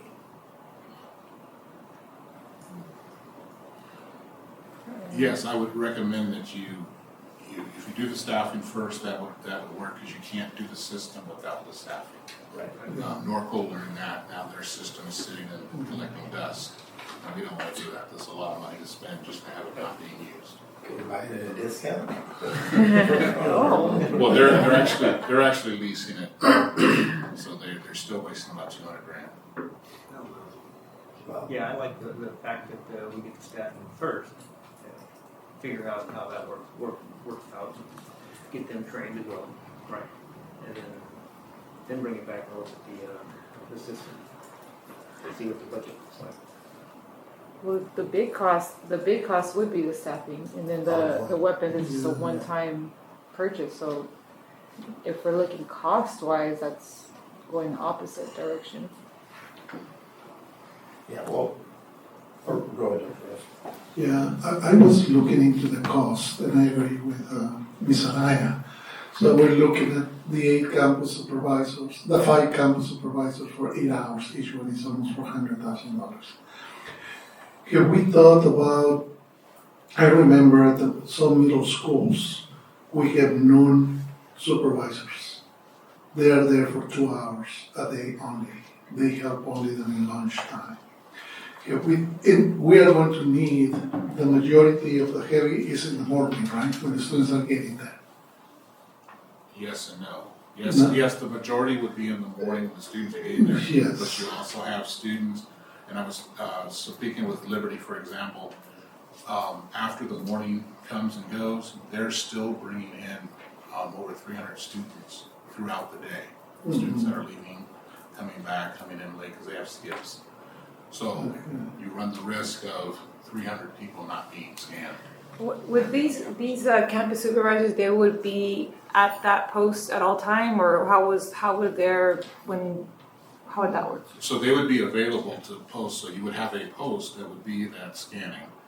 It would not necessarily be the same campus supervisor all the time, but if we don't have the staff, then we would be pulling from our lunch areas, which are already understaffed. And so that's the idea of having the bodies during this time, so you're not pulling from where you already have people assigned. Yeah. So as our campus supervisors rotate through their positions, so whoever's assigned the first month to the scanning, they would be assigned somewhere else the second month, and someone else would come in. So it would put somebody on the scanner all the time. So the direction of my question, of my comment, Mr. Hannon, was if we get the equivalent to the lunch supervisors, but we place regular campus supervisors that work the whole day in the morning for those 2 hours. And we get them 2 hours only, so we are reducing the cost almost by $300,000, right? Because instead of 8 hours, it's going to be 2 hours. So that's going to be a reduction by 75%. So the only thing would be throughout the day, who is going to be helping us with that process. But if there are 300 students, there are not 300 students who are at the same time. They are going to be divided in the 6 periods that are there. So we're talking about average 50 students per period. That would be depending on the site. Yeah. For example, Paloma would have over 300 students coming back from lunch at the same time. Yes, and it is my understanding that at least Heritage and what are the other schools that I have seen, Liberty, there is one campus supervisor at the entrance. That's just Heritage, yes. Oh, yes, Heritage. And I was thinking, well, that campus supervisor, so there are going to be 50 people, 50 students coming throughout the day, and we reduce our budget by $300,000. Just a thought of something to give more. So we would have to negotiate those positions because the board gave direction a couple years ago, I believe, to convert all campus supervisors to 8-hour positions. So anything below that, we would have to figure out with the unions on bringing in part-time work. I'd like to make a few comments. So, yes, I love that we're asking questions about how we're gonna fund this. But we need to be discussing a direction which is a huge element of this decision, the funding. But that's their job to figure out. And yes, we could ask the questions, but we could still give direction. That is our job. But the other piece that I was just staying quiet, listening to all the questions that we know the answers to. But based on our past conversations, especially as newly elected board members, we've all discussed, do we go to the person of expertise when we have a question in that area? But yet, most of us aren't in that profession, and we're asking good questions. And we're deciding on other people who do those duties, and we're asking the right questions, but I want to remind us all too, not all of us do that job. So I would look to those two people right there who are experts, and I would question them. But I'm going to stay quiet as much as I can until I can't hold back anymore, because I think you guys need to keep asking questions so you have a good understanding of why they want so many metal detectors, why they want so many bodies attached to that. So that's what I'm going to say, and I hope you ask the right questions. I have a good question. We always lean on where's the data. So where's the incident reports? Where's the reports that show we need all this? Where's the incident reports from our schools? I know that the total incident reports start at 0000001. They should all be tracked. I'll answer that this way. 2 years ago, Paris High School, we recovered 2 guns off students on campus in a 2-month period.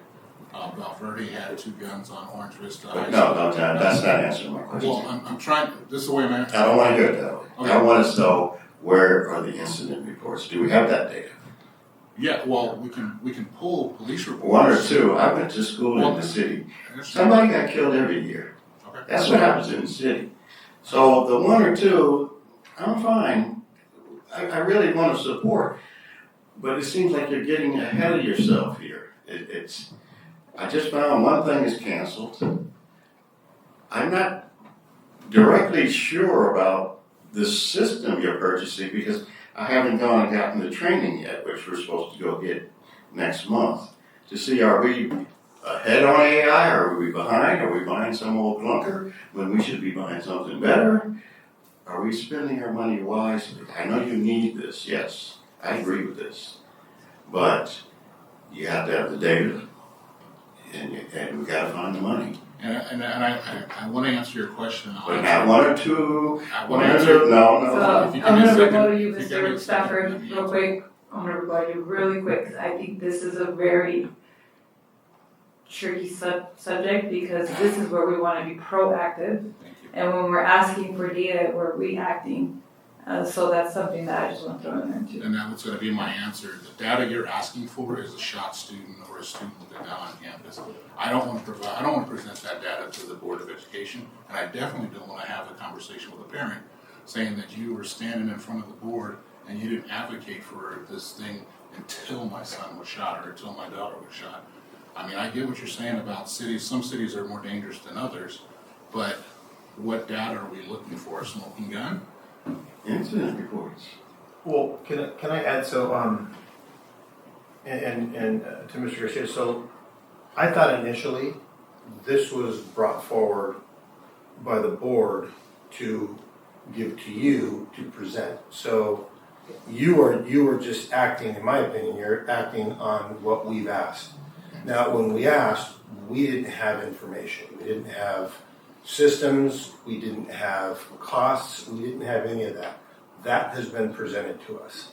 I believe you've given, so when you're giving your opinion or your thoughts on the things, I'm assuming that you're the expert again, because you've, I'm sure, had conversations with our law enforcement personnel as well as our site administrators and all that. And so, I mean, thank you, because I think you've done what we've asked you to do. And I think that the difficult part is, this isn't, it's you know, it's one of those where one mistake, you can't put a price tag on it, you know, but at the same time, you know, there's a cost, and so with cost, there's always going to be other things that are gone. You can't just add something and keep adding things without taking things away. And so I understand the data and the statistical stuff. I mean, that's, that's a tough place to be put in because, if you were to gather the data all throughout Riverside County, how many students have been and then how many systems do we have? I couldn't even tell you if Hemet did it reactive or proactive, you know what I mean? So did they do it after the fact or did they do it before the fact? And has, And I can answer that, it's proactive. Oh, It was proactive. okay. And so, and obviously, so, and So then was there's the question, Madera is it Unified School health? District, so was LA Unified School District. It was proactive. And it was in response to Columbine, Sandy Hook, Yeah.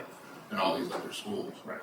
So that's, with respect, that's the data that people are using when they make these decisions. They don't want their school district to be the data point. You want to get ahead of it before it happens. And therein lies the dilemma of. Right. And then once we have a system running and we're not recovering guns, then someone's going to say, we didn't even need these, we're not recovering guns, because I can't prove a negative. But I will take that day of the week. Yeah. So. I don't know if you guys ever heard of Murphy's Law, what can happen will happen. I'm just like, if my students are on that campus and I never think of the worst, but the worst can happen. Yeah. This is something that the price tag is there is no price tag on life. If that would ever, happen, we would all be sitting here with our heads to the floor, and I know I would not be able to sleep.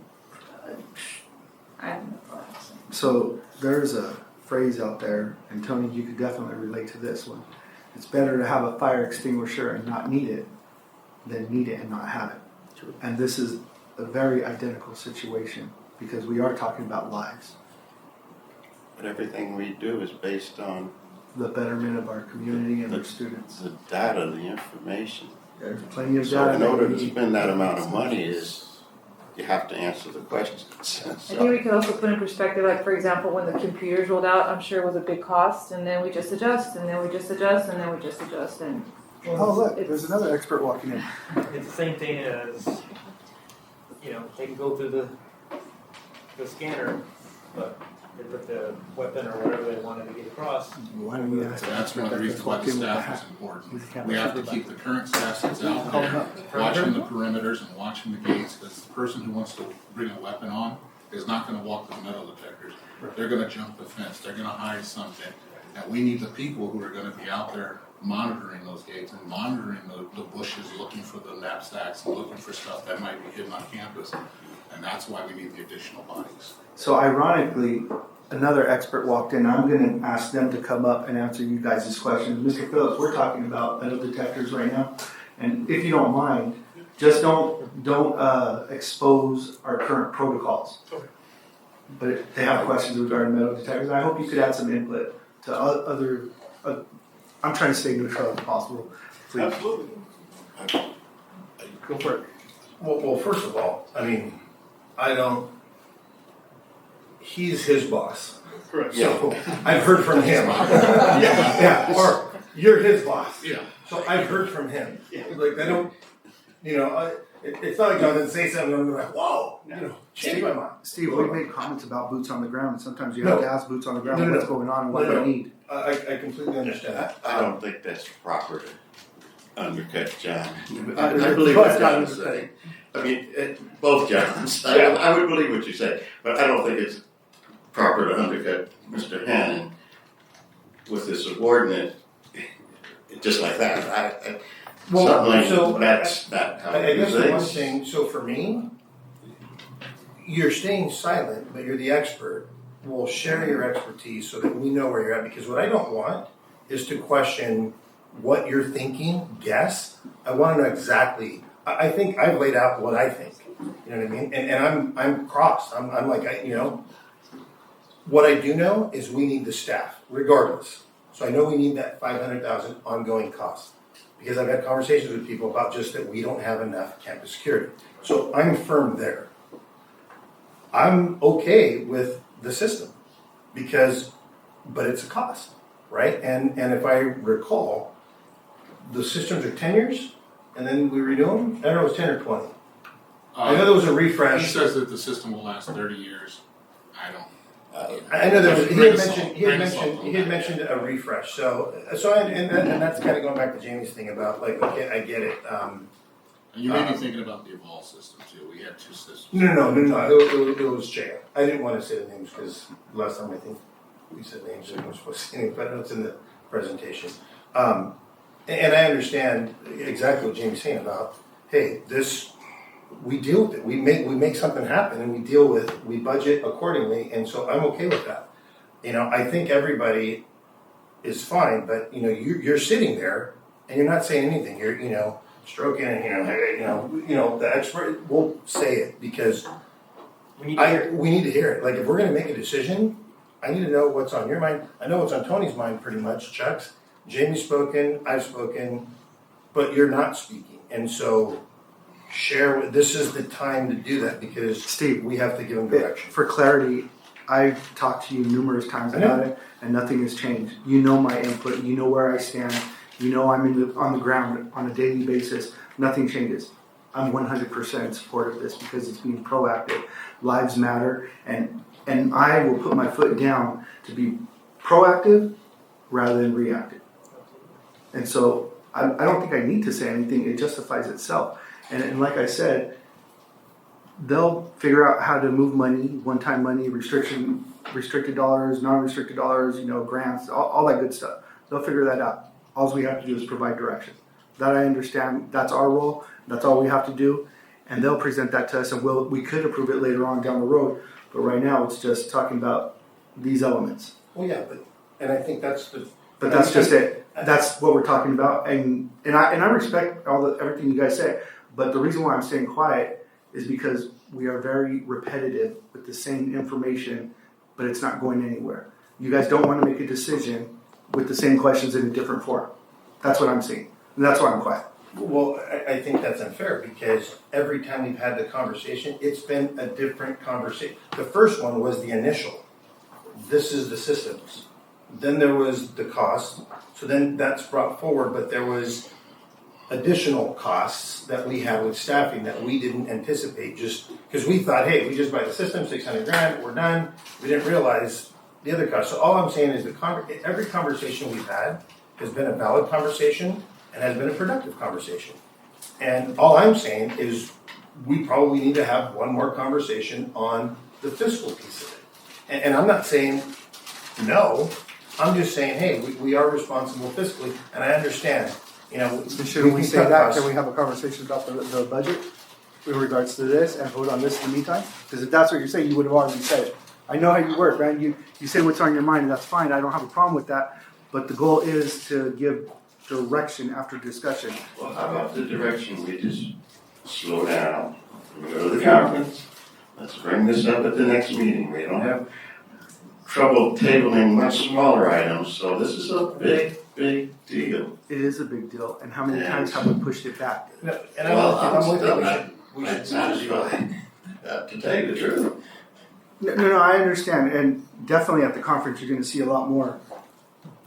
I think one thing that I know I would like to see is we're in the perfect moment in time to implement this at the new year. So they have time to receive the product, go through the cross training, and implement it right when all the changes are occurring with the fresh bodies and fresh students, fresh teachers, fresh staff, everybody being fresh, and we attack it like you used the perfect example with the traffic, right? It's overwhelming at the first week or whatever, but there's results, there's progress. Everybody understands and comes up with a solution. And this is the opportunity for them to do their job. Our job is to govern, have some discussion, and just give them direction. They'll figure it out. I think you need to scale back a little bit. Dr. Rao came up with a potential idea to save a few $100,000. Are we able to just open up the negotiations and then we'll move from there? Is that a direction we can give? We need to know what we were negotiating. Everything's on, whatever's there, and then because obviously if everything gets approved, then we can, If I can make a comment though, if you guys decide to go forward with this system, then we know how we can negotiate. Mm-hmm. But if we're gonna look for another pie in the sky system, we don't know what that's gonna look like. So we would have to wait until after July second to last week in July when we go to the conference and see if there's something better. But we presented the top 2 systems to you that are out there right now. And the reason why we went with this one, it was its portability, which would allow us to use it during the day, but also allow us to use it at football games and basketball games or anything else we want to use it because it's so portable. The other system, which is a great system, is not as portable, and it's twice as expensive. And it's a lease. And it's a lease. And there's an ongoing cost with it, yes. And that's why we went in this direction, because it's top of the line system. It's gonna give us what we need and more.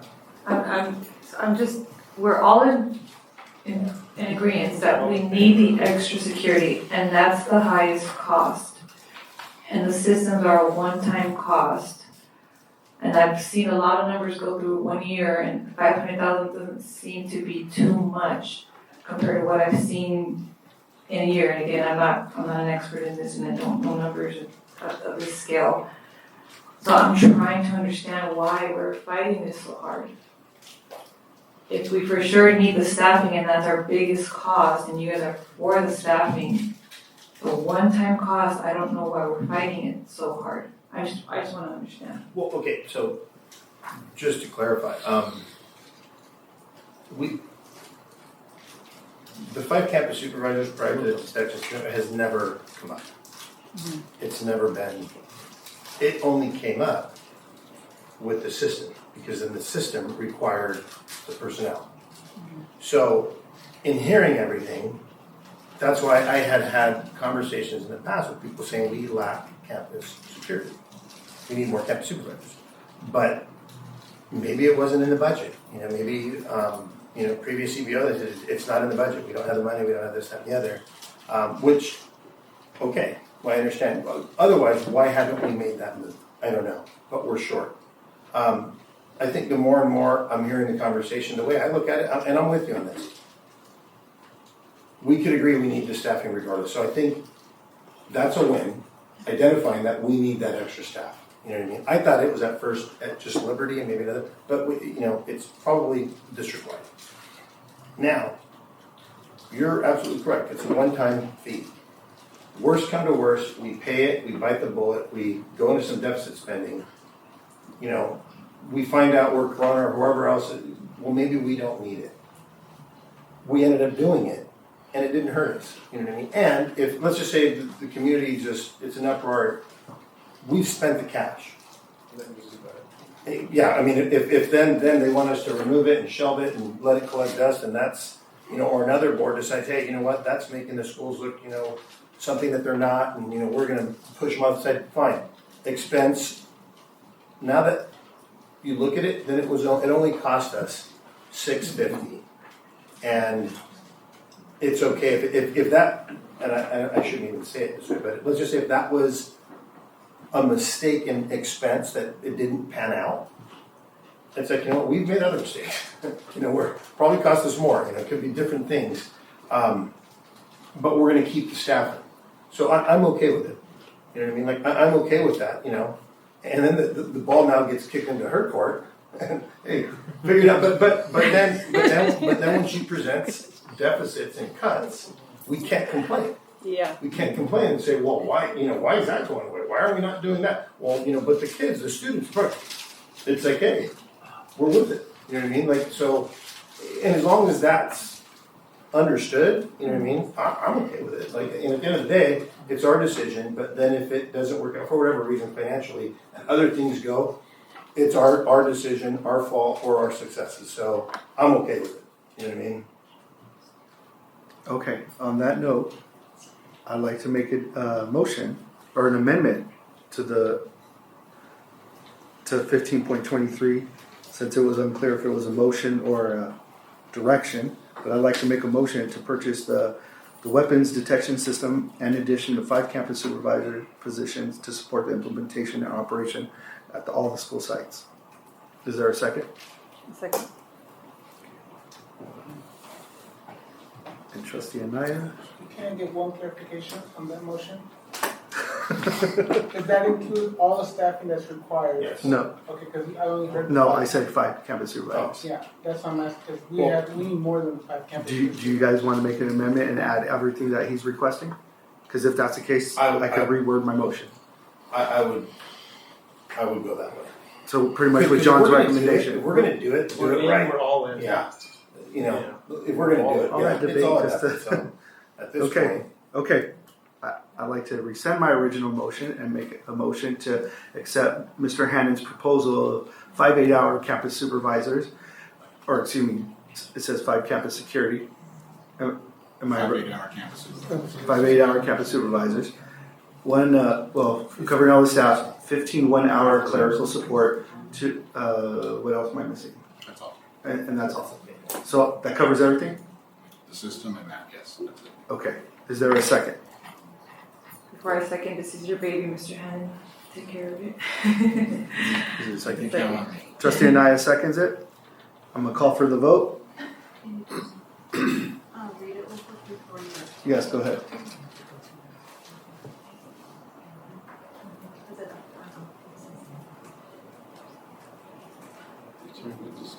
Yeah, now it says discussion regarding implementation. I think it's like back to the original. Oh, wait. He hasn't even bargained with the units yet. Units yet. We're just giving the directions. No, he's still gonna buy it. Mix that. The blue one? No. The motion I made is to purchase it. Will Yeah. this And require then this any- gives them direction on how to move funds down. any negotiations with the bargaining unit? It's not. Okay, no, we have to- I, So all we're doing is giving direction that this is where we want to move, but they can then turn around. Yeah, 'cause I know exactly how that conversation is gonna go. It's gonna- Yeah. Okay. Okay. We can say Yeah, yes, so but this is it allowing can them be to turned go down by and bargaining. negotiate, from what I'm understanding. Okay. So Right? all right, They still have to negotiate. we can Please say vote. yes or whatever, but it can still get turned down by the bargaining. please vote. Annie's asking a question. Five You know 8-hour what? campus supervisors and 15 1-hour clerical. Yes. Okay. Otherwise, I won't keep it. You haven't given me all the facts. Well, and vote accordingly. I mean, that's- Well, okay, but that's, it's a hard road. It's a hard road. And it's not final right now. So John, do not take this personal as usual. I mean, you don't usually, so I don't. don't, I know it's not Okay. easy. I know it's not easy. Me, I feel like, I didn't expect it to be easy. why do I need to go to across the country to learn anything now when you're not willing to wait for me to go learn it? So Well, why do I even need to go Looks like there? you can save the district some money. Tony, You don't have I've to go. already done that. Tony, we're waiting for your vote. I've already.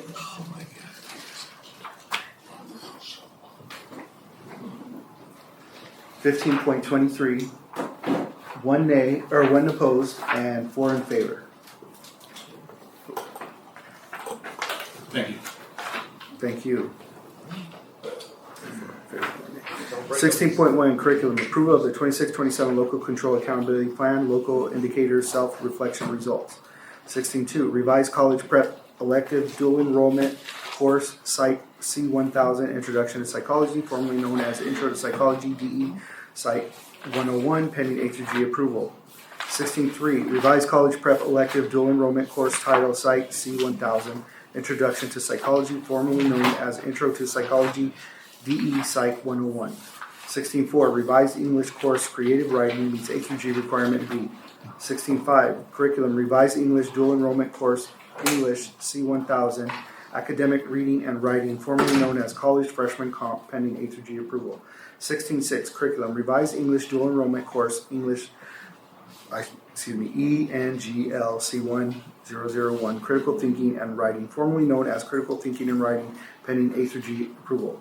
16.7 curriculum revised Mathematics dual enrollment course Math 105 College Algebra, formerly known as College Algebra, pending A through G approval.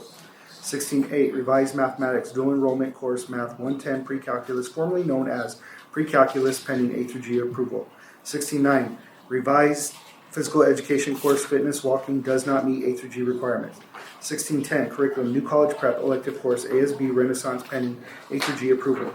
1611, curriculum, new mathematics course, accelerated math 7.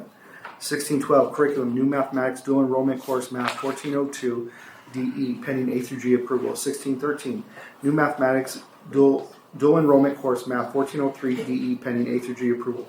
1614, business, revolving cash report, May 2026. 1615, board policies, students, series 5000. 17.1, closed session is if necessary. Do we need to go? No. And then we go to 19.1. Discipline, board review of discipline matters. Do I have a motion? So, second. Okay, Trustee Hall and Trustee Anaya, thank you. It hasn't, Any discussion? See none, please vote. it's delayed. It's on 1612, Mike. Can I catch up? 15? Oh my It's goodness. 15.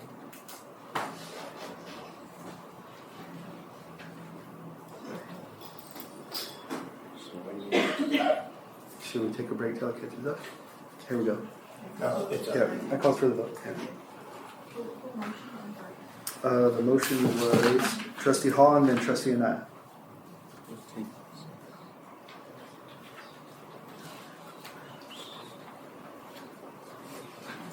It's okay. This is just informational. This is informational, right? This isn't an action item. This is an action item. We are taking a vote. It's a motion. Okay, so switch back to that. Okay. Oh, because it didn't say it on the paper? Well, no, I didn't realize that we went from action to information back to action. Yeah. 19.1, please vote.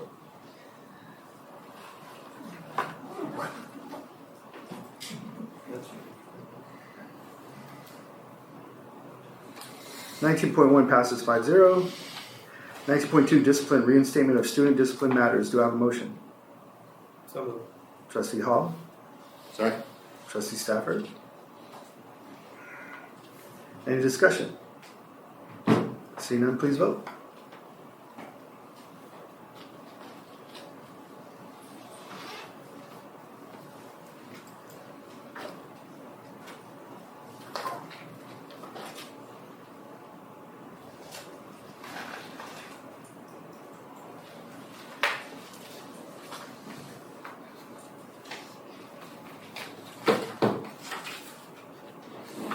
Mr. Hall, did you vote? Oh, never mind, popped up. 19.2 passes 5-0. Item 20.1, other items by the superintendent. Thank you, President Garcia. Just briefly, I took some minutes to share with you the big vision, right, the three phases. And if you remember, phase number 1 was about the safety of our students. So I want to take this opportunity to say thank you for making the decision and providing the direction to move forward to ensure in an even better way the safety of our students and our staff at the sites. There is no price that we can pay in order to do that. So we are going to do everything that we can to maximize the use of the money of our taxpayers on the implementation of this plan without sacrificing the quality and of the safety for our students. So thank you so much for doing that.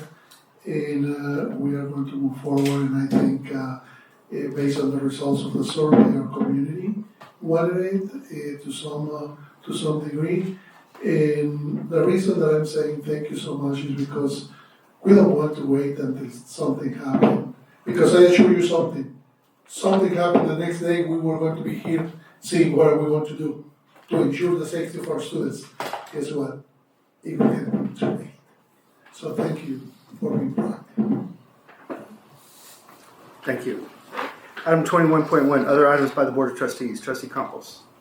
You know what, and I didn't say it earlier, but I just wanted to thank the class of 2026. I didn't get to attend the graduations this year, but I'm glad that they're kind of off and flying, and excited about it, so they're off into their ventures. And I think ultimately, decisions like this, they're important. And I hope people don't think that we never didn't consider that. It's just there's always, it would be wrong to say that every other district that doesn't have a system is doing the wrong thing, because they're like us. They're human. They're staff. They're parents. They're everything, and they are doing the same thing. But because they don't have a system, I don't think makes them less at a district. So I think this pertains to us, and it's what we decided to do. But at the same time, if it would have gone the other way, it would have been, it's one of those things that you kind of, and nobody ever wants, to deal with the tragedy. I mean, that's why insurance companies are so profitable. That's the whole risk and reward. So, at this point, obviously, we're given the direction that way. Moving forward, we'll see how everything comes out, and we go from there. And worst comes to worst, make an initial expense. Doesn't work out, that's fine. We'll figure it out and move forward. So, outside of that, everybody have a great summer. Enjoy your time off, for those of you who have it, and just get ready for the upcoming school year. So thank you. Trustee Hall. Yeah, I just want to thank everyone for staying late, and I'm glad you guys got some snacks back there. Have a great summer. Be with the families, have fun, and we'll talk to you guys next year or soon. Thank you, Trustee Stafford. Okay, I just want to say thank you for listening to us go back and forth, but that's what we do. So let's move forward and have a great summer, everybody. Thank you, Trustee Anaya. Have a great summer, everybody. Enjoy your. You guys don't get summer, huh? Oh, sorry. Enjoy your kids' summer. You guys have kids. Use them lots of food. And myself, thank you to everybody, and I hope you have a great summer and get some relaxation. Enjoy some the beach weather. And yeah, I'll see you real soon. Item 22.2, adjournment, regular meeting of the Board of Trustees for June 17, 2026. Do I have a motion? So moved. Thank you, Trustee Stafford. Is there a second? Second. Well, I kind of cut it because Go ahead. Sorry. Thank you. Thank you, Trustee Hall. Any discussion? Seeing none, please vote.